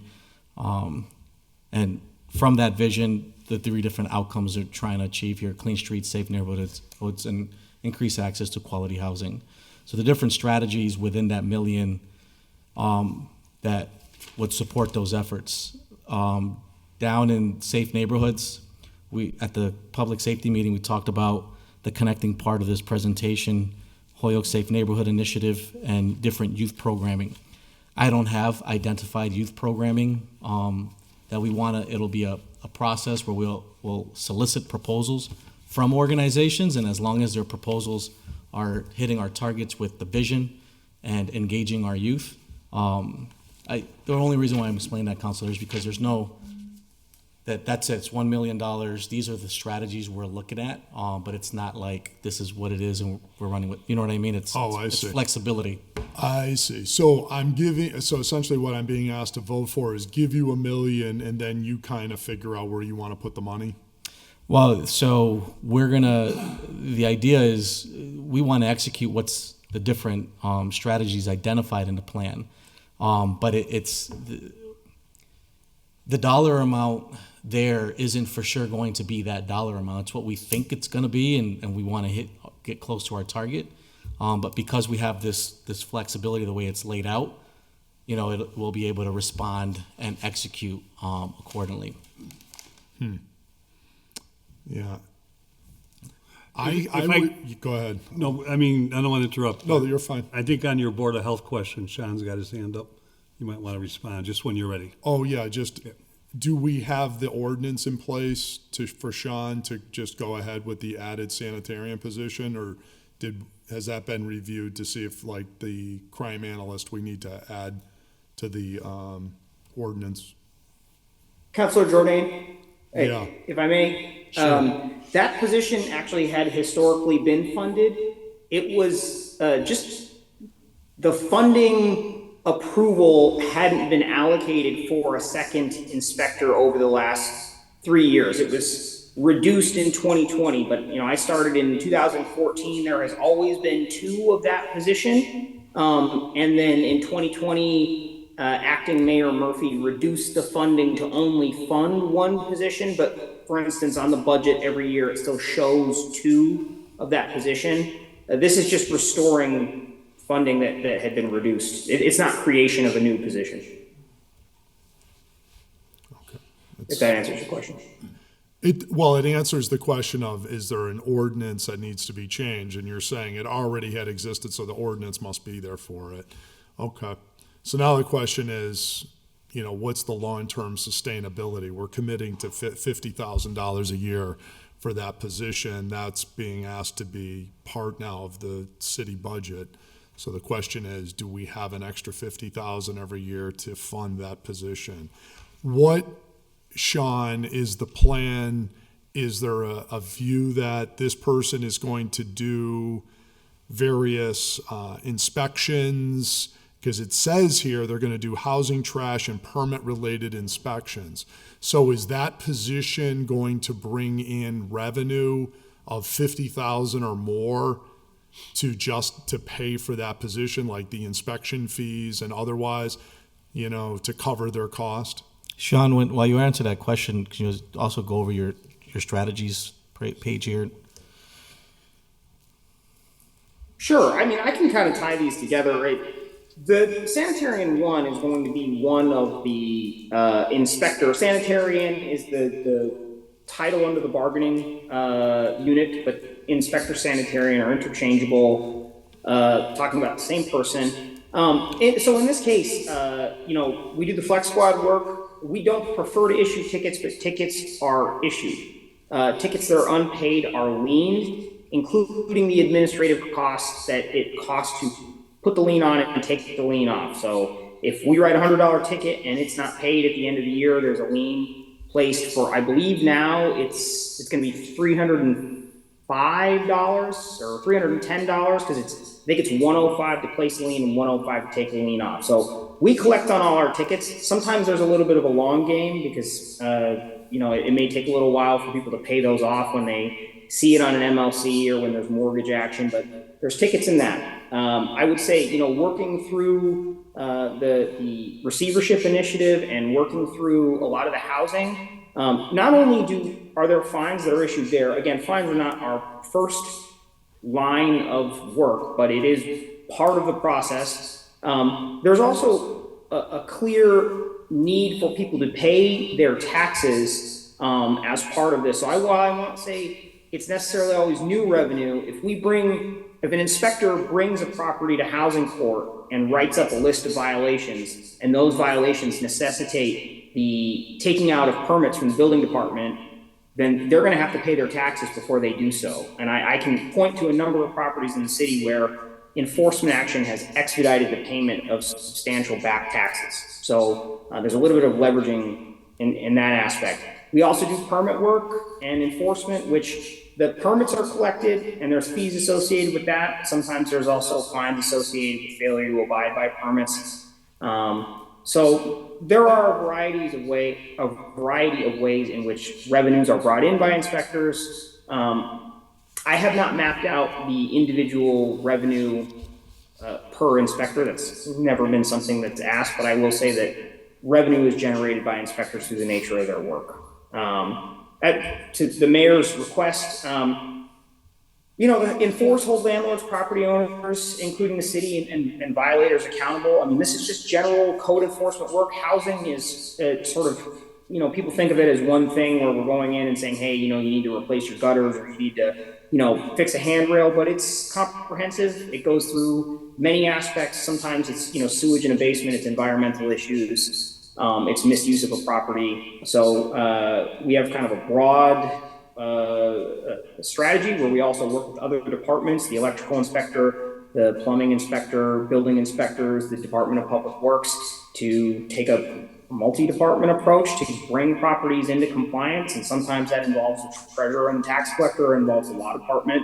And sometimes it includes working with the city to fix sometimes the logistical issues that exist that lead to city properties becoming problematic as well, which is where it says including city there in parentheses.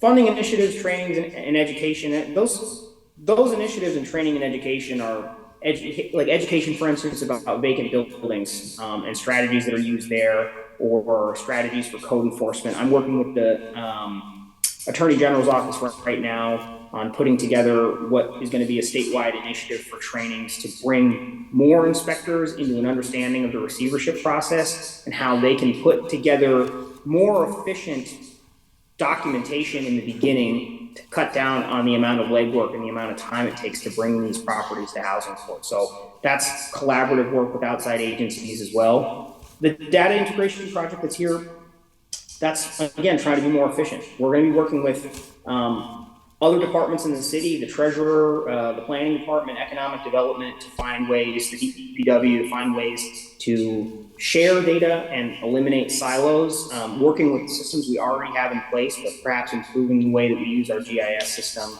and trying to, if things are working better, faster. Yeah, Sean, I don't need an exhaustive of every operational thing you're going to do. I was asked. Well, the question was more one of making the business case for these positions to prove and show to us a financially sustainable manner. That is to say that you can, by asking for this position, you can justify to the finance committee that we're going to have $50,000 annually generated to pay for this job.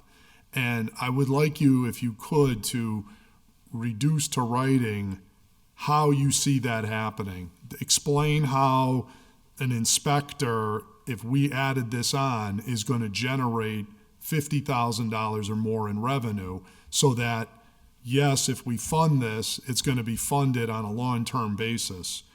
And that, is this the full amount for the position, the $50,000 for a year? Or is this person get $65,000, but this is prorated or something? What's the envisioned salary for this position? That's the full amount. That's the whole amount. Okay. So we certainly don't have a whole year left. We'll probably be, and by the time you recruited somebody to get into the position and such, and who knows, this might not be on the top of your list to fill right away. You might fill this 3 months from now, but whatever the case may be, I would like to kind of see a plan and a number of what we're going to do in fiscal 24, if that's possible. And the other question I had was around, what can we do with the opioid settlement money? Like, I think we should have an education for the council on what's the range of things we can do with that money, so that I can understand what my alternatives are as a legislator, that if the money can only be spent on these things, then that makes my decision pretty easy, right? Because if I don't use it for this, I can't use it for something else. But if I can use it to almost in an ARPA-like manner with pretty wide flexibility to support city services in different ways, or cover grant matches, or pay 25% of the health director's salary, or something that I can do with these opioid monies. Then we have latitude. Then I have to ask myself, okay, well, what are all the competing interests?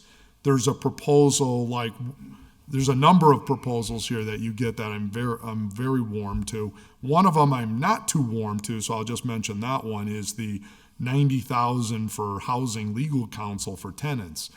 My belief on that is it's not a core city service. I think we have a duty to do inspections. Our job is to go in, check apartments, make sure that people live in safe and sanitary housing conditions. That's always been a responsibility of a municipality. Buying lawyers for people to get in fights with their landlord is not the duty of city government. And the question is that really what we want to start getting into now here? Is we're going to start call up the Holyoke hotline and connect me with my lawyer because I hate my landlord and he's a no good SOB and I want to take him to court and we're now going to be, I don't even want to go down that road. My own humble opinion is it's just not something we do. We don't hire people to get in these private disputes. Our job is, does this person have a clean apartment? Does this person meet the sanitary building code? If not, we write a report. Now, the tenant may turn around and take that report and defend their case in housing court, but we're not here buying lawyers for tenants, no more than we should be buying lawyers for landlords. No, well, we want harmony in people's families, so we're going to start hiring divorce lawyers. And, you could just open this up to a whole plenary of civil causes. I want to get my license back so I can get a job, so I want to hire a lawyer to help me get my license, or I'm downtrodden and I'm charged with criminal, if you're poor, you already have access to that on the criminal side. So the point is, like these civil disputes, I don't feel I would want to spend $90,000 of Hoyo tax money to be buying tenants' lawyers. That's my personal opinion. Transparency around a landlord registry, I'd like to learn more about that. I view it more as the inspection piece. I'd like to learn more about homeless liaison and housing navigator, $80,000. How is that really going to work? And show me a community where we've hired something like this and it's actually, they've done this program somewhere and it's actually worked. That would be nice to see. I don't know if that presentation exists anyway. We went to Seattle and we hired the homeless navigator, and they took all the people that are standing out on the medians, asking people for money. I seen a guy the other day who was laying down at the 391 entrance at Main Street in the median, actually taking a nap. And, that is so inherently dangerous. By the way, police chief, I've already said, I don't feel that's legal. You are constitutionally protected to hold a sign that says, vote for Mayor Garcia or Kevin Jordan or give me $2 or whatever, stand on the sidewalk. But for people to be in the street, going car to car, making solicitations at people's windows in the street is not legal. That is not protected speech. I don't know why the police department of this city does not enforce the law. Somebody gets killed, somebody gets hit by a car, welcome to the lawsuit against the city of Holyoke in that situation. So that needs addressing. I would like to know how this is going to actually solve homelessness and housing navigation in the city. I'd like to hear the business case on that. Overtime. It sounds like if we do 5 officers, we're going to get a reduced amount of overtime. So I would like to hear about why do we still need 488 in additional overtime. That number will, for the rest of the year. In fact, we spent $1 million in a whole year on overtime. So if a half a year, that's theoretically doubling the amount of police overtime in a year. That's not a reoccurring expense. It could be maybe you're doing a special 6-month initiative. Is that the plan, to do a special 6-month initiative for $500,000? Certainly gave me a lot to unravel there, Counselor. You want me to start from the very top? Sure, go ahead. You're not required to comment on it. Some of them are just my opinions. It's I don't not, know. they weren't really questions. But I think you raised a lot of some good points, other things in there that I think is the common misconceptions, and I think it's worth debating, because certainly, everyone has a different perspectives on the issues. But in the grand scheme of it all, this is the vision that we want to achieve. I think this is the shared vision. No matter what strategies and direction people want to go, we all agree that we want to improve the quality of life for everybody, to ensure a safe and healthy atmosphere, restore confidence and pride in all of our neighborhoods. Absolutely. Cultivate a culture of accountability across the city, whether if it's the city ourselves as well as the folks out in the community, property owners, anyone that's engaging in criminal behavior, whatever the accountability measures, and then leveraging the limited resources through better use of data. Now, since I've been elected, I've heard all sorts of, including coming from this body and as well as advocates on the community, all sorts of different ideas on what people think we should be doing to tackle certain quality of life issues. And every idea I've heard, I'm pretty confident that not everybody is going to agree with certain strategies and whatnot. But the plan that's in front of you is a culmination of that's why I call it's a comprehensive plan. So it's not just one lens. It's taking all issues, whether if it's addressing blight, because where there's blight, there's crime. If it's addressing, helping with the component with a tenant and the landlord situation is a much more proactive position. It's not helping tenants gear up and get ready to sue the landlords. It's trying to understand the issues ahead of time so we can work with landlords, address the issues before they actually become issues. And with the grand, outcome here is to avoid any kind of displacement, whether if it's people not feeling safe in their neighborhood and they feel like they got to move out of the city, that's a form of displacement, or tenant landlord disputes. If there's an opportunity there, we can be proactive. And so in here, through the community response division out of the mayor's office, the 3 positions would help with that, navigate those. And in the public safety committee meeting, we went over, and maybe I should have done the same tonight. We should have just started from the very top and done a much more formal presentation. And we kind of went over a lot of the things that you did bring up just now, Counselor. So we're trying to leverage what we have and tackle a lot of the challenges that has come up in conversation through this body, as well as members of the public reaching out to my office. And a lot of what's in here does help us kind of look at the situation going on in our community in a much more broader scope and not just through one lens, so that we're taking a much more proactive position in addressing these concerns in a way that's not, it's not a perfect one, but it's a way that kind of helps ensure a greater collaboration between departments that are doing the important work, but also collaborating with our partners in a much more coordinated way to de-escalate a lot of the issues that are going on in the community. So you shared a lot of what I would love to debate, but just so you're aware, though, that,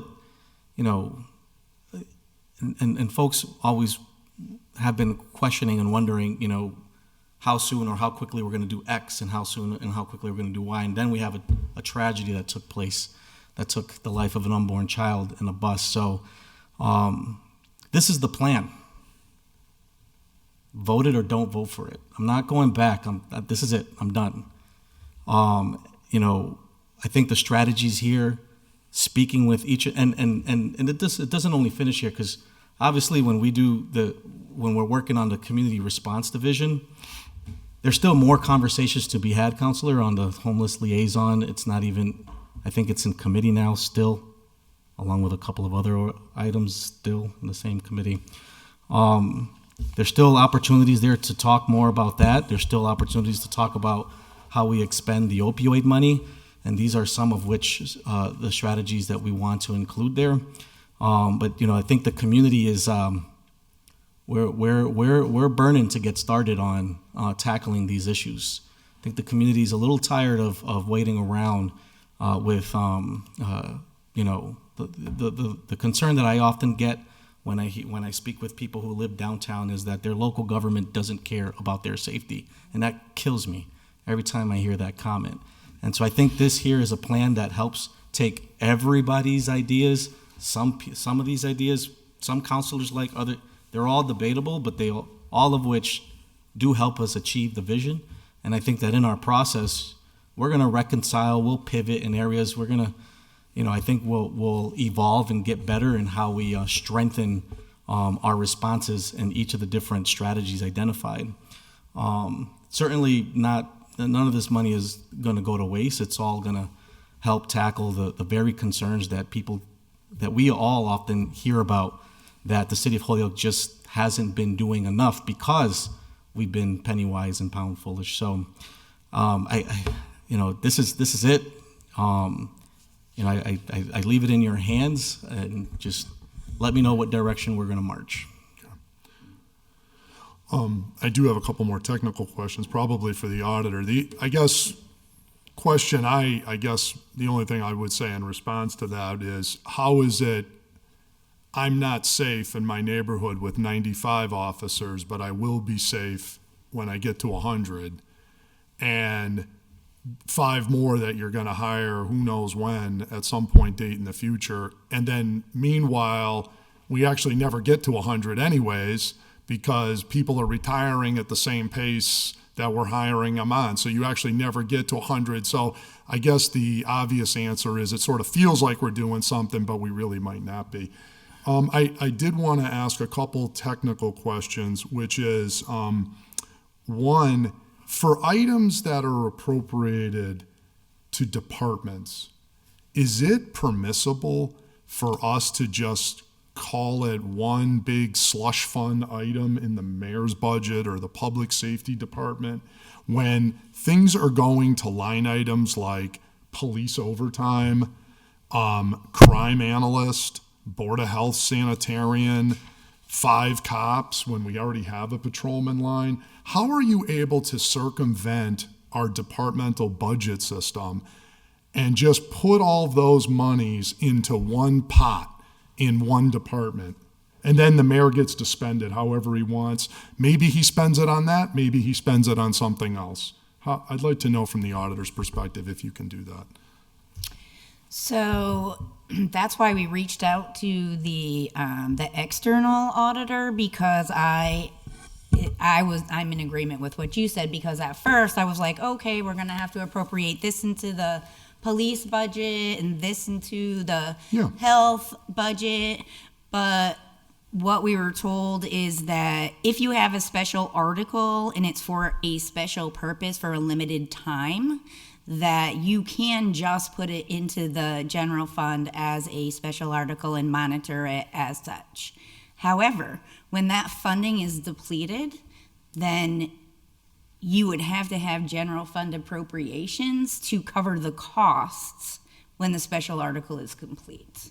So I would monitor it based on, obviously, this Ezekiel's plan, and I would be monitoring all of the costs because I'll have to come through my office so that I can see which may not be monitoring in the way that you might like it or I might like it, but also it is a special article for a special purpose, and that's why you're allowed to do it. Same as with a revolving fund. If you wanted to create a revolving fund with a special purpose, you would that I understand. And yeah, fund. And that's another another. I've never thing seen that this done. I have never seen this done either, which is why I definitely reached out to the state and the auditor, because I like it because it's only for 1 year, so you wouldn't want to go through an ordinance and create a revolving fund for a purpose that was not for more than 1 year. You know what I'm saying? Right. And also it allowed for us to have expenditures quickly based on how fast it was voted on. So I, yes, agree with what you're saying, but also did reach out to the appropriate. I thank you for doing that. I appreciate that. So, for me, there's a concern that I really don't know what I'm getting for $1 million. The totality of it is over $2 million. 250 of it or 60 of it we've already approved, which is that was easy, straightforward, right? It came from capital stabilization to cameras. So there was no question about what we were getting for that. But this, you could take the $1 million theoretically if we were to appropriate this and spend it all on legal services, I guess, if you wanted to, right? Or you could spend it on 20 cops if you wanted to. I guess we just have to take your word for it.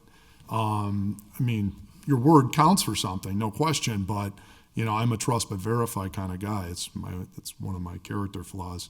But anyways, I'm not real big on the whole create a pot and wait for it to go where we think it's going to go.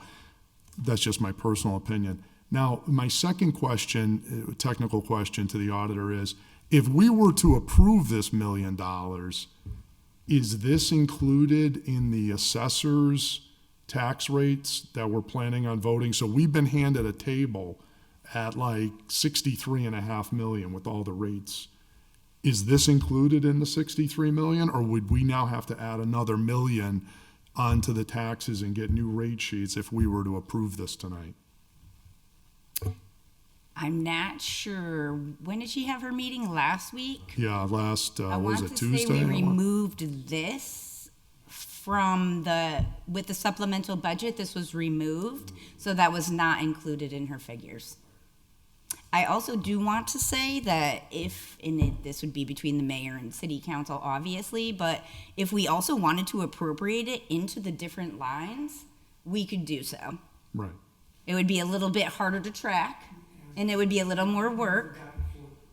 But I'm just like saying it is an option. Well, at least for them, I'm mostly suggesting it just for the items that are not like housing liaison and training, but for the ones like Board of Health Sanitarian, crime analyst, 5 cops, overtime. Like the stuff that's clearly a city appropriation, I think those should just be coming in as add-ons to the budget in those areas. These other things, I think you sort of lump them all in because they really don't have a home in the city budget. They're all sort of new stuff. The only thing I want to say about that is by appropriating that funding into the general fund budget as it is, you'll almost be skewing your budget figures because that's going to be included in there for years to come. Right. Where budgeting it like this, we know that's a special article. We can tell you everything we spent on that special article. If you start putting the money in there, say other people are coming in, other city councilors, other department heads, oh, well, they budgeted that in the year of 2024. So why are we not funding this now? So I can see those kinds of questions coming up as well. And how much did you spend on Ezekiel's fund? Then you have to pull 5 line items or 10 line items instead of saying, oh, this is what we did, this is all the expenditures. So for tracking purposes, for me, from an auditing perspective, although I do understand what you're saying, right, this is easier. The one line would make it easier to do so because Right. I'd almost have to create like a new department like I did for cannabis in order for me to track that, except for this is a 1-year expenditure, not a 10-year expenditures like cannabis funding. That's just from an accounting. Sure, and that's a good point. The thing I would have you consider though is one of the arguments is this is a permanent increase in these areas to these budgets. It isn't like it's a grant and we got $1 million and we're going to blow through it and we want to account for it. The argument is being made that we want to add 5 cops, add a sanitarian, like this isn't going away. Like these are real costs, so it isn't a blip. It's a here it is. It's just an added in position in those. So, There. so I guess that would be my point on that. Versus these other things, this is going to be a sort of like a grant. When the money runs out, probably some of these things run out, unless there's other sources identified. But okay, so now we would have to. So now we're not looking at the 63.5 million table. We're looking at the 45.5 million table if we approve this. Well, the levy that we're planning on voting on tomorrow is going to be off the chart that said $63.5 million levy. If we add this million, it'll be the levy chart that says 64.5 million. So that's going to mean more taxes. Just putting that out there. Thank you. Very patiently waiting has been Councilor Israel Rivera. Thank you, Councilor McGivern. Mr. Chair, I really appreciate you recognizing me. A lot of the points I covered at the last public safety meeting kind of were just covered now, except that they added a little financial twist to it because it's finance, right? At public safety, we kind of addressed a lot of these questions. To the mayor's point, it's on YouTube. Hopefully some of you guys can see it, so that way you guys can get a little bit more in-depth breakdown of the conversations that we're having.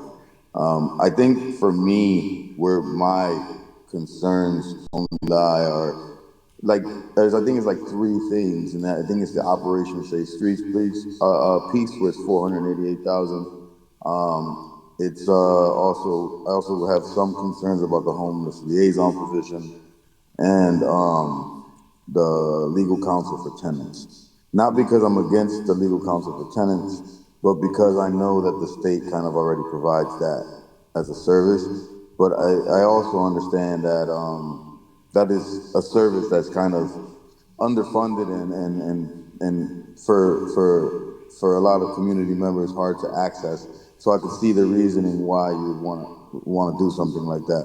So it's not that much of a question for me. But the piece for me with the $488,000 for overtime and then for Operation Safe Streets and plus the 5 officers is like kind of something similar to what Councilor Jordan is referring to. It has to do with like accountability.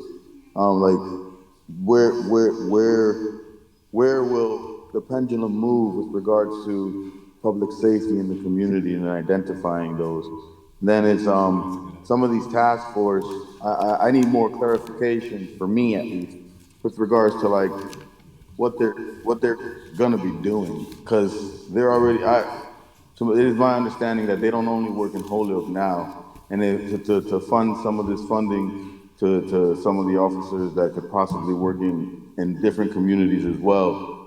To me, that still doesn't make sense. But for the most part, a lot of the other things that they brought up with the inspector, we already had the inspector. It's pretty much just filling the slot that is kind of dearly needed. The education and training, the crime analyst position is really, really needed. Because then we'd be able to have some information to like base off of where we're doing our references from here, at least, for the most part. But homeless liaison, I think for me is, I don't know what would be different that they would do than what someone at Wayfinders is doing at the Holyoke Housing or at all the other spots. That's the thing for me.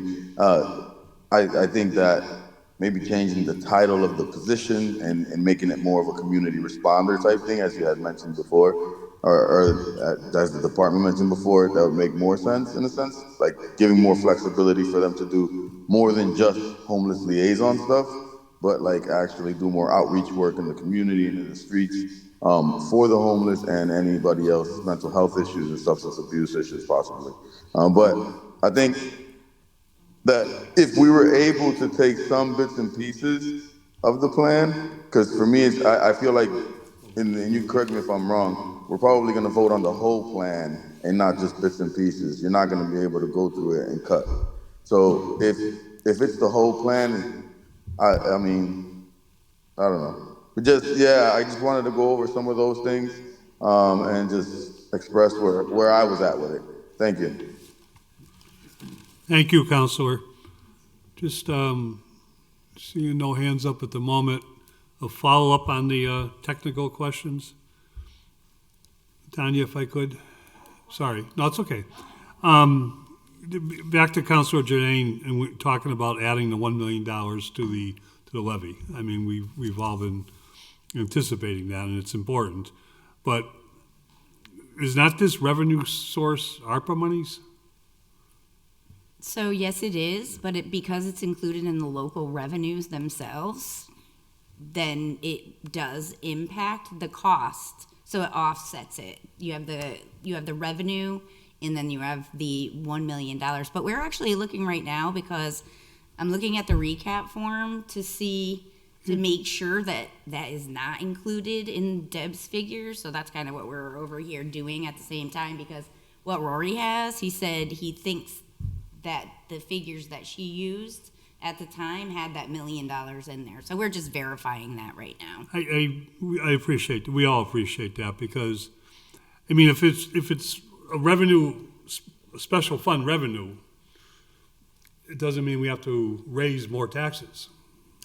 You do need to raise it because it's within your general fund. So everything within the general fund is raise and appropriate.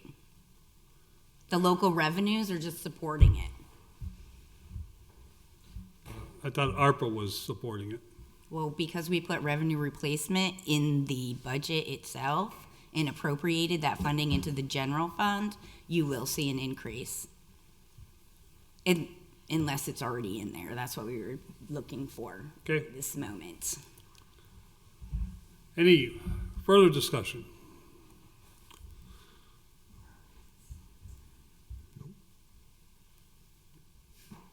I make a motion to table it.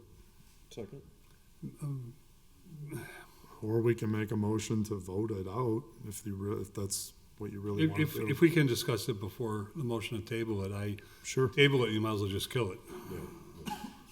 Because if we do vote, there's a question on whether we're going to vote on the MRF tomorrow. The only other thing besides this addition to the levy would be the question of the sewer rate itself, which we can talk a little bit when we get to item 11. But I think our questions have been asked, our questions have been answered, and I think most counselors know how they feel about this one way or the other. So I think either way we should vote it out. Just my opinion. What do you think, Peter? I think it's important that we do vote it out, because if we do stop it, we bring it to the full council, whatever our Just vote it committee. up or down? Yeah. And sing it to the full council and see how it goes, yeah. We can send it without a recommendation. I don't care about Yeah, that. But, all right. We'll send it out without a recommendation. Motion made and seconded? Second. Okay, that we refer this back to the full city council without a recommendation, and we can debate it tomorrow night. Sounds good. All those in favor? Aye. Aye. Any opposed? So moved. Item 10. We should take item 10 off the table for Motion discussion. made, seconded, we take item 10 off the table for discussion. Item 10 is a very lengthy, but I will quickly just explain it. We've talked about it more than once in this committee, and more than once on the floor with the full city council. This was the order that was referred to the ballot question known as CPA. It was referred back to committee most recently, I'm just going to summarize this real quick, to discuss one, whether it should be this year's, and this is my asking, this year's city council, as we're ending our term, to put the ballot question on for a year from this past November, and two, which I think we're still kind of at a stalemate, is as the opinion that's been given to us through the law department, that we as a legislative body need to vote on the change of the 1.5% to 1.0% before we put the question on the ballot, which I think most people I can only speak for myself. I oppose very much to having to take that vote. I'm not against the ballot question, although with what happened, I would really think next year's city council would want to take it up as opposed to doing it this far in advance. But it's the CBA question. I put it on the agenda tonight because time is running out, and I didn't want, I want everybody to give them a chance to, if there's anything we want to do with this, or if not, that's fine. Yeah, Councilor Jordan. I tend to think we should just table it at this point and allow then either a new order to be filed. I don't feel like there's an appetite at this point of this council to pass it, and I'm not convinced there's 7 votes, or for that matter 9 votes. There's also been these discussions about what's the correct language and all of these things. So, like, okay, please provide the correct language, whatever that is, and all ears, so I don't know, I see Kathy's here. If there's a suggested language that they would like us to have, then please provide that. But yeah. Yes. Oh, good. Yes, So, I will do that. okay. Chair recognizes from our law department, Kathleen Hagan.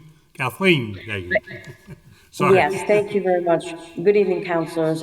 Yes, Councilor Jordan, thank you very much for bringing that up. I just wanted to give some information because a while back, I believe the question, when we got talking about having to take this 2-step process, the question was raised as to whether or not we did it correctly back in 2016. So I did some checking, and I got some documentation today from the city clerk's office that where I believe what happened is that in 2016 we did actually do it correctly. What I mean to say is the law indicates that the legislative body, may accept sections 3 through 7 inclusive by voting and approving a surcharge. Well, we did that in 2016. We voted to have a 1.5 surcharge. So we did that ballot, that was valid. We took that vote and we voted to put it on the ballot. And what I think got confusing here is that when I was drafting this particular ballot question, I was using the last draft of the ballot question for 2016, which contained that language, without taking a position. But in the documents that I received from the city clerk's office, that language was deleted. No. Okay, unfortunately, we didn't have it. Yeah. But it was deleted.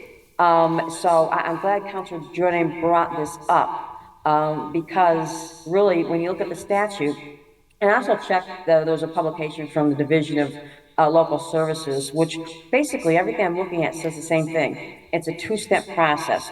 When we did this, when we accepted this, we did it when we voted the 1.5 surcharge, and then we put it on the ballot.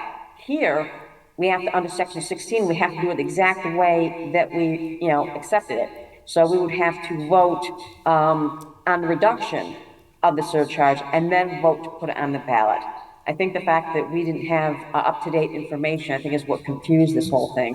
So I just wanted to say that to clarify things. I hope that helps. All but one part. You better go get the 2016, a copy of the actual ballot that was adopted and went on the ballot. I think you'll find, and my memory is only so good, but I believe you will find it had the clause without taking an opinion, the city council. And that's the key phrase that you've objected to us deleting. And I would suggest to you, if you go pull the 2016 ballot, that clause is in there that went to the voters. Because that's what go ahead. Okay, sorry. That's why I got this from the city clerk. I am not opposed to calling the Secretary of State's office because I know that they do archive ballot questions. And I can certainly call them and ask them if they have a copy for me to look at. Please do. Yeah, that would be really helpful. Yeah. And I would be more than happy to show you what the city clerk gave to me. So you can see, I would have, if I got it earlier, you would have it tonight. But I didn't have it, so I'd like the opportunity to give that to you. And I'll make that call to the Secretary of State so we can, clear this up a bit. I remember very clearly, because I had a front row seat for this movie, the vote was 10-3. As I recall, because I think there was maybe a couple people absent, because we were still at that time with a 15-member council. And as I recall, that was a very important key point, was the council was not taking a position. We were just putting it on the ballot for the people to vote on. And I'm almost certain that clause made it to what actually went to the ballot. But we shall I'll see. tell you what I have, so you can see it. It came out of DGR, which I didn't realize. I mean, the question was sent by council to DGR, and DGR had a few, revisions. They had a few, suggestions. And when they voted it up. Friendly Go ahead. suggestion, just cut to the chase. Get a copy of what actually the public voted on the actual ballot. And this way you don't get lost in this matrix of this committee wrote this change and that change, because it takes a few iterations, and the law department had to take some time to write the summary. And I think if we see what actually went on the ballot, there'll be no question as to what the public ultimately voted on. I think you'd have exactly what you need. So if you haven't been provided a copy of the actual ballot, that's the key document, in my opinion, you need. What to say? I don't have any problem, as I said, getting that, none at all. But I'm also, just know that I'm also looking at the statute. And the statute's clear, as our other, sources, research that I've looked at.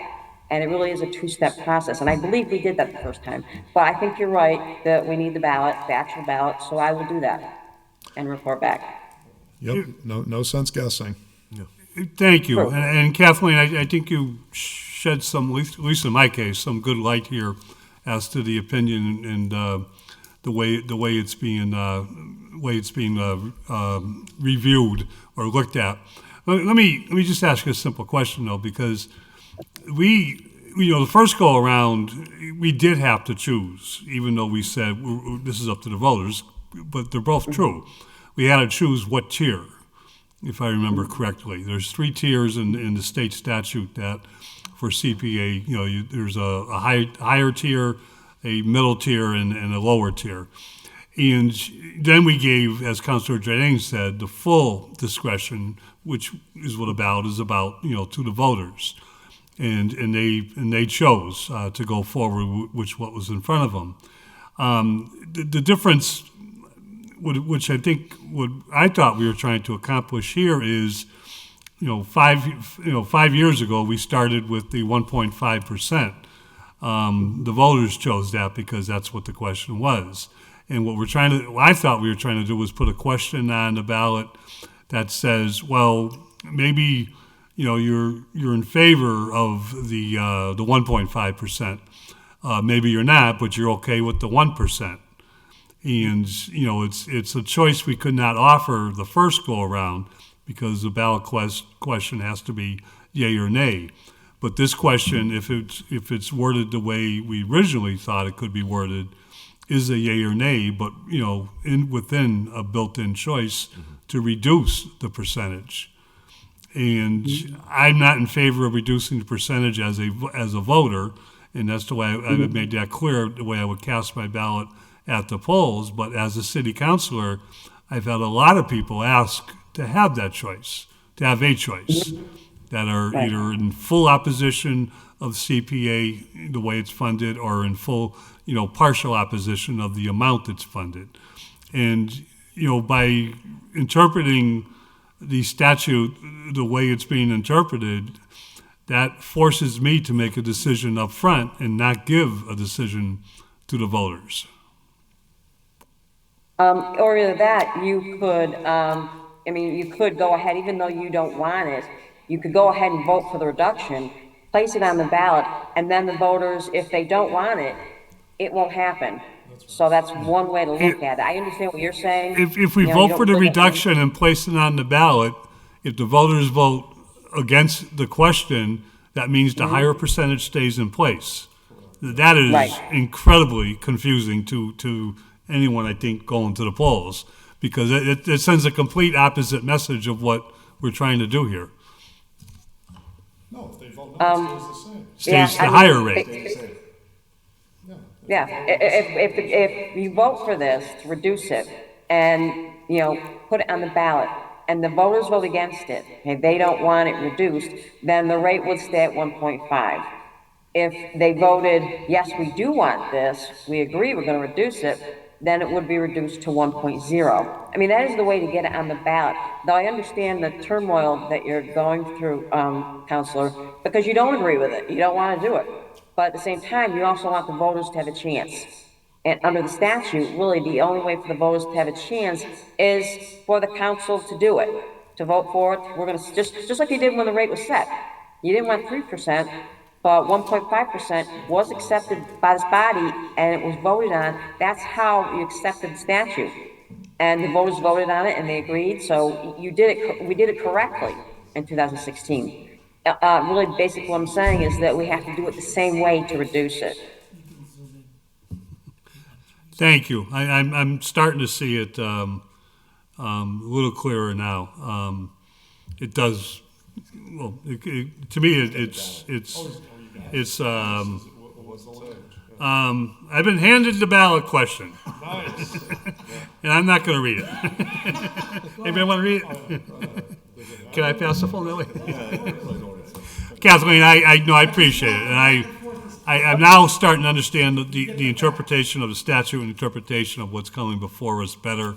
Although I don't agree with the statute now, but I think what we were trying to do was a more pure form of actual democracy by giving the voters a choice, which I think is important, and the statute kind of works against that, but that's okay. Well, thank you to whoever got this. Thank you, Juan. We have the ballot question. Ready for the drum roll? Okay, here we go. On June 21st, this is in the ballot summary written by the Holyoke Law Department. This is what the people voted on. Yeah, right this here. is the actual The ballot. Yes. The ballot. The ballot, yep. Here we go. On June 20, this is the summary. On June 21st, 2016, the Holyoke City Council voted without taking a position to place a question on the ballot which will allow the voters to decide whether or not to accept sections 3 to 7 of chapter 44B of the general laws of Massachusetts, blah, blah, blah, blah, blah. And then it goes on and goes into all the spicy details about the first 100,000's exempt and it'll be 1.5% and all that. But the key clause without taking a position is there. Yeah. So, yeah, if you could email that around or whoever, thank you. Appreciate it. I send you, Counselor, what I have. And I think what we have to concern ourselves with is the fact that, and this is the legal part of it, is that this body did vote for the surcharge. They did. I mean, you voted it at 1.5, didn't set it at 3. The city council voted it at 1.5 and then voted to put it on the ballot. That's really all you need to do.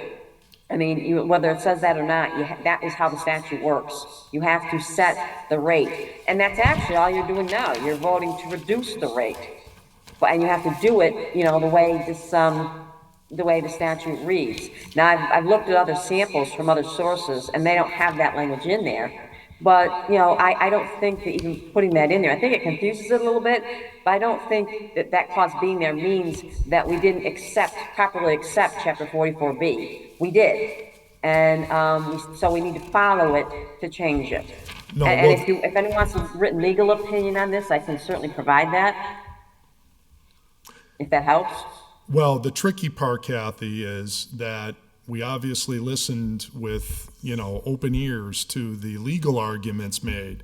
And there was a representation from the law department that said, because we had that clause in there, this ballot question was not legally adopted by the city council because we didn't follow the correct procedure. And in the law department, and I believe you argued in this position in court, because you made the oral argument for the city, made the argument that this was not, citing the opinion of the gentleman from KMP Law, that because that clause was in what was adopted, that this was not appropriate. So the point, therefore, was made, if what you're saying is true now, then it says, well, this is the exact language. And by the way, the law department wrote, this language didn't fall from the sky. This language that we're looking at tonight came from the Holyoke Law Department. So the point is, well, if it was wrong now, then it was wrong in 2016 because it says the same thing then as it says now. So either it's both wrong or both right. It can't be one or the other. That's not exactly accurate. What I argued is that what we're going to do when we're going to vote for this, we didn't actually vote. We didn't actually set the rate. You have to actually vote to set the rate. That was the argument. It wasn't the language that you're talking about. It was the fact that it's a two-step process. You have to do the vote to accept the rate, whether we're accepting it to accept the statute and we're saying the rate, or we're going to reduce it. What I'm trying to say is you have to follow it. You have to follow the statute either way. And I just want to be clear, that wasn't the argument I was making. And, and that's what the judge had indicated. It's a two-step process and you have to do it. And we didn't do it here. That's what I'm trying to say. I'm not saying amend the petition or amend the ballot question. I'm just saying that when you vote, you have to follow the statute and reduce it by voting to have it change it from 1.5 to 1, and then vote to put it on the ballot and let the people decide. And I understand what Councilor McGivern is saying. You're trying to do this pure democracy, and you want to make sure that everyone has a chance to vote on this. But I'm just saying what the law says. That's really it. But hold on a minute. We can't changing it. It's just a question of voting on it. The language proposed is identical to 2016. The argument was made that because the council put the language in that we didn't take a position, it was the argument made against the city council was that we didn't actually vote to lower it. That was the argument made to 1%. And I listened pretty clearly, and that was the argument made, that we allegedly didn't follow the proper procedure. But if that's true, then we didn't officially vote to make it 1.5 back in 2016 because the council just said, let the people vote, and we didn't take a position. But you set the rate, though, Councilor. You set the rate. You did set the rate at 1.5, correct? No. Once you did that. No, we didn't. You did accept the rate? Yeah, we did. Where'd the rate come from? In the question, we set it in the ballot question at 1.5. But what we passed wasn't 2 votes. It was 1 vote. And on June 21st, 2016, we took 1 vote, and it says exactly what that says. Okay? There wasn't 2 votes. It was 1 vote. And that's just a fact. I was here. And you two gentlemen, Juan wasn't quite on yet. So, I'd like to see, Council, I'm sorry. I'd like to see what you have. I'd like to see that ballot. I'm going to do some further checking, but I'd have to respectfully agree to disagree, because I don't think legally that's it. As long as the rate is set, someone had to set the rate. The voters didn't set the rate. They accepted it, but they didn't set the rate. Someone had to pick 1.5. We debated it and put it on the ballot at 1.5. Okay, just like now we put the 1.5 to 1. There's no difference. All we voted on was the language of the ballot question. We didn't vote on, and that included the 1.5 percentage. I get what you're saying. So indirectly, you can make an argument we voted on the percentage because we only allowed the question to say 1.5. So now we're asking for a question that says 1.5 to 1.0. And I think I see there's 3 sides to this argument, and we're not going to solve it tonight, that's for sure. And I also think we're not ready as a city council to go for any further right now. But I do want to recognize online Councilor Bacon.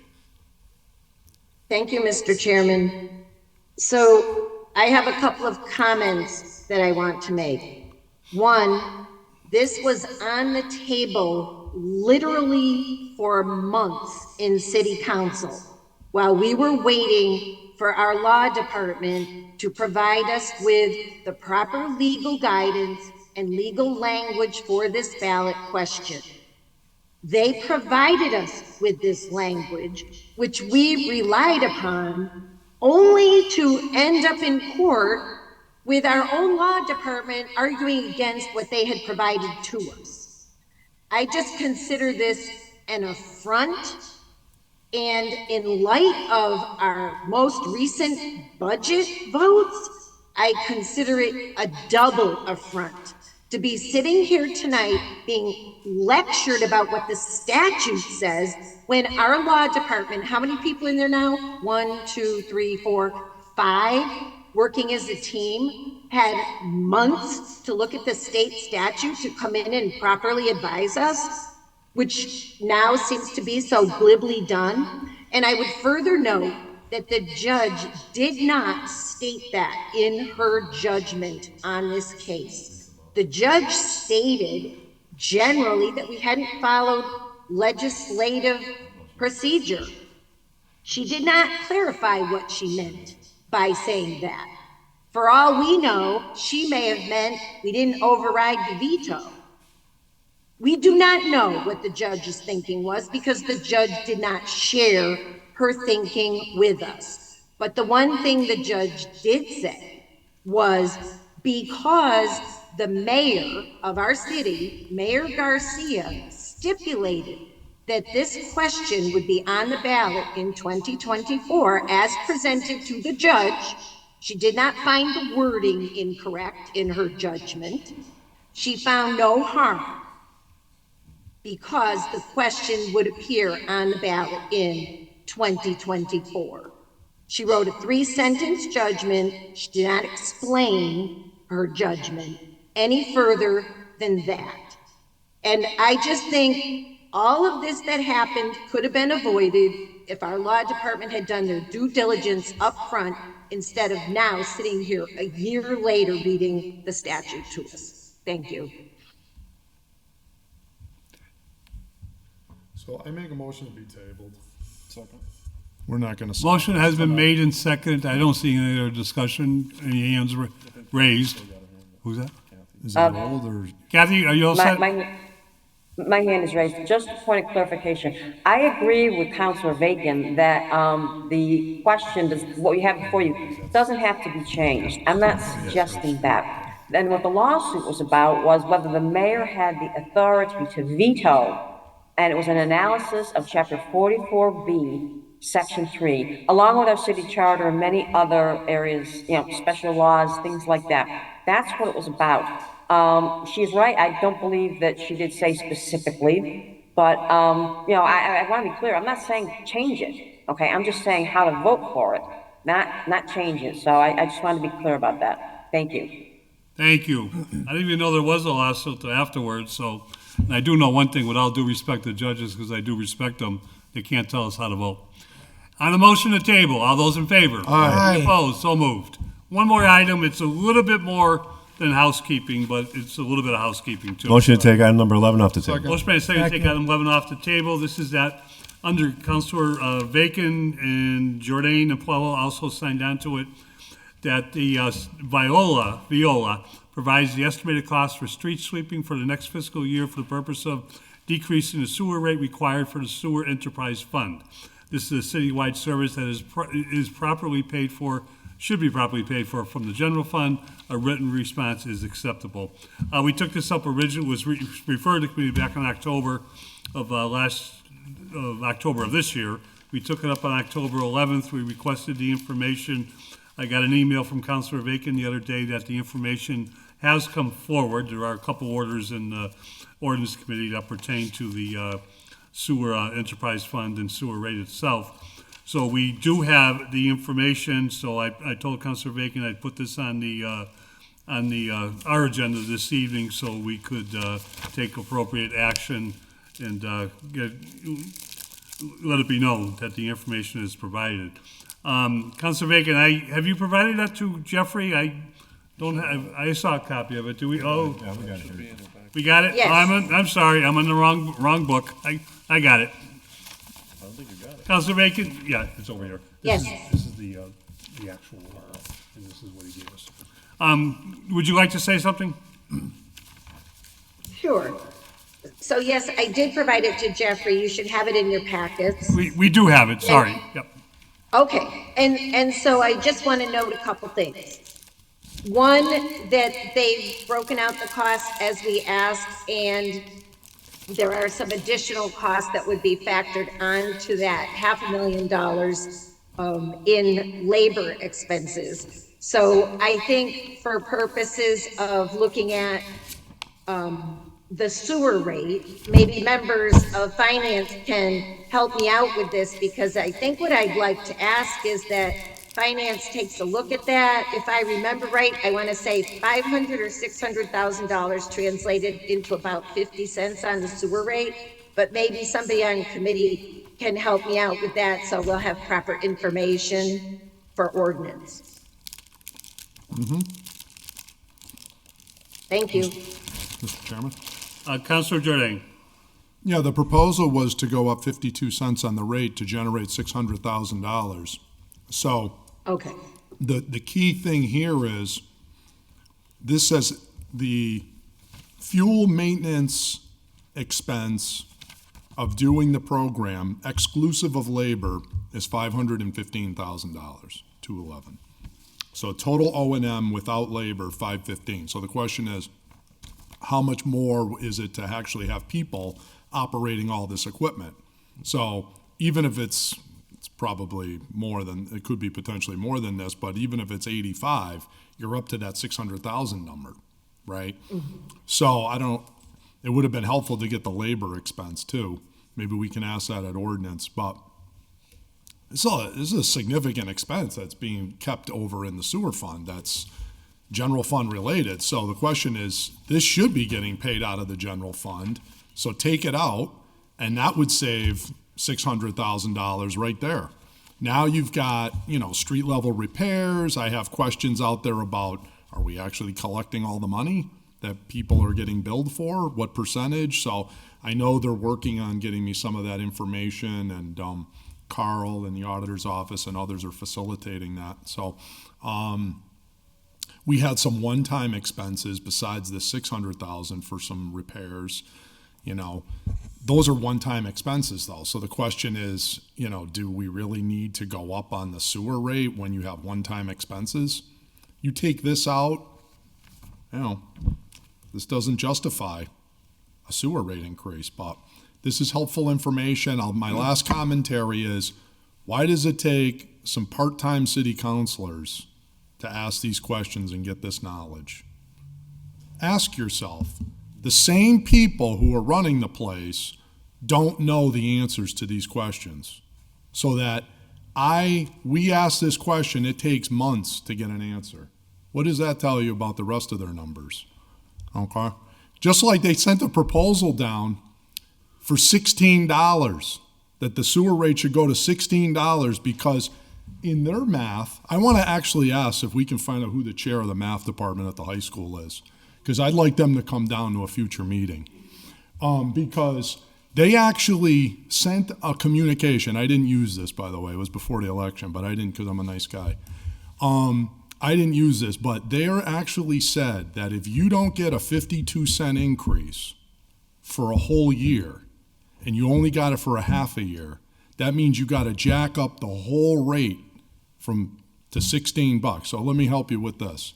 The current rate is $7.50, and the proposal was to go to $8.02, right?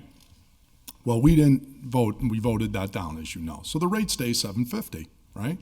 So they're billing $7.50. Well, your bill is $7.50. That don't change. Now, because they didn't get the 52 cents for a whole year, they think in their math, you got to get $16.04 for a whole year, for a half a year to equal the 52 cents they didn't get for a half a year. Yeah, exactly. I had the same expression on my face. So anyways, it's like, who the hell is operating the calculator around here? Because it's just, I marvel at some of these things, that people are actually paid money to know how to do math and cannot add, to actually submit that at 16.04, that we need to go to 16.04 to make up for a 52-cent increase we didn't get for 6 months. It's like, I mean, I don't even have words for that. Thank you. Thank you. Councilor Bacon, thank you, and I appreciate your request. For purposes of timing and for purposes of what's going to happen tomorrow night or hopefully tomorrow night, if not within 2 weeks, I suggested to the committee that we report the order's been complied with, so that we put the official numbers back to the full city council. There's an order that's coming in under my name tomorrow night on behalf of the mayor and behalf of the auditor that shows there's a $1 million deficit currently running in the wastewater treatment fund itself.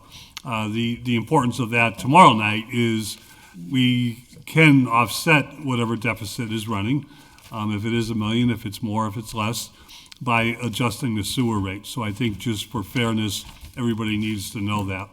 The order is quite plain from the financial committee's point of view, is to get this information, and was a good question. I agreed with it, wanted the information a long time ago. I think a lot of us know why we didn't get the information timely, and but regardless, we have the information, and I think it's our obligation to report it out. Is there any further discussion? Mr. Chairman, if I Councilor may. Macon, yep.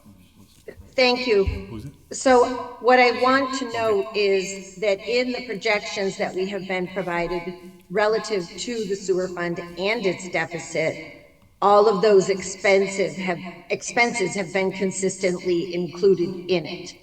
And the averaging that they did included the extraordinary expense of the $700,000 that occurred most recently in our most recent fiscal year.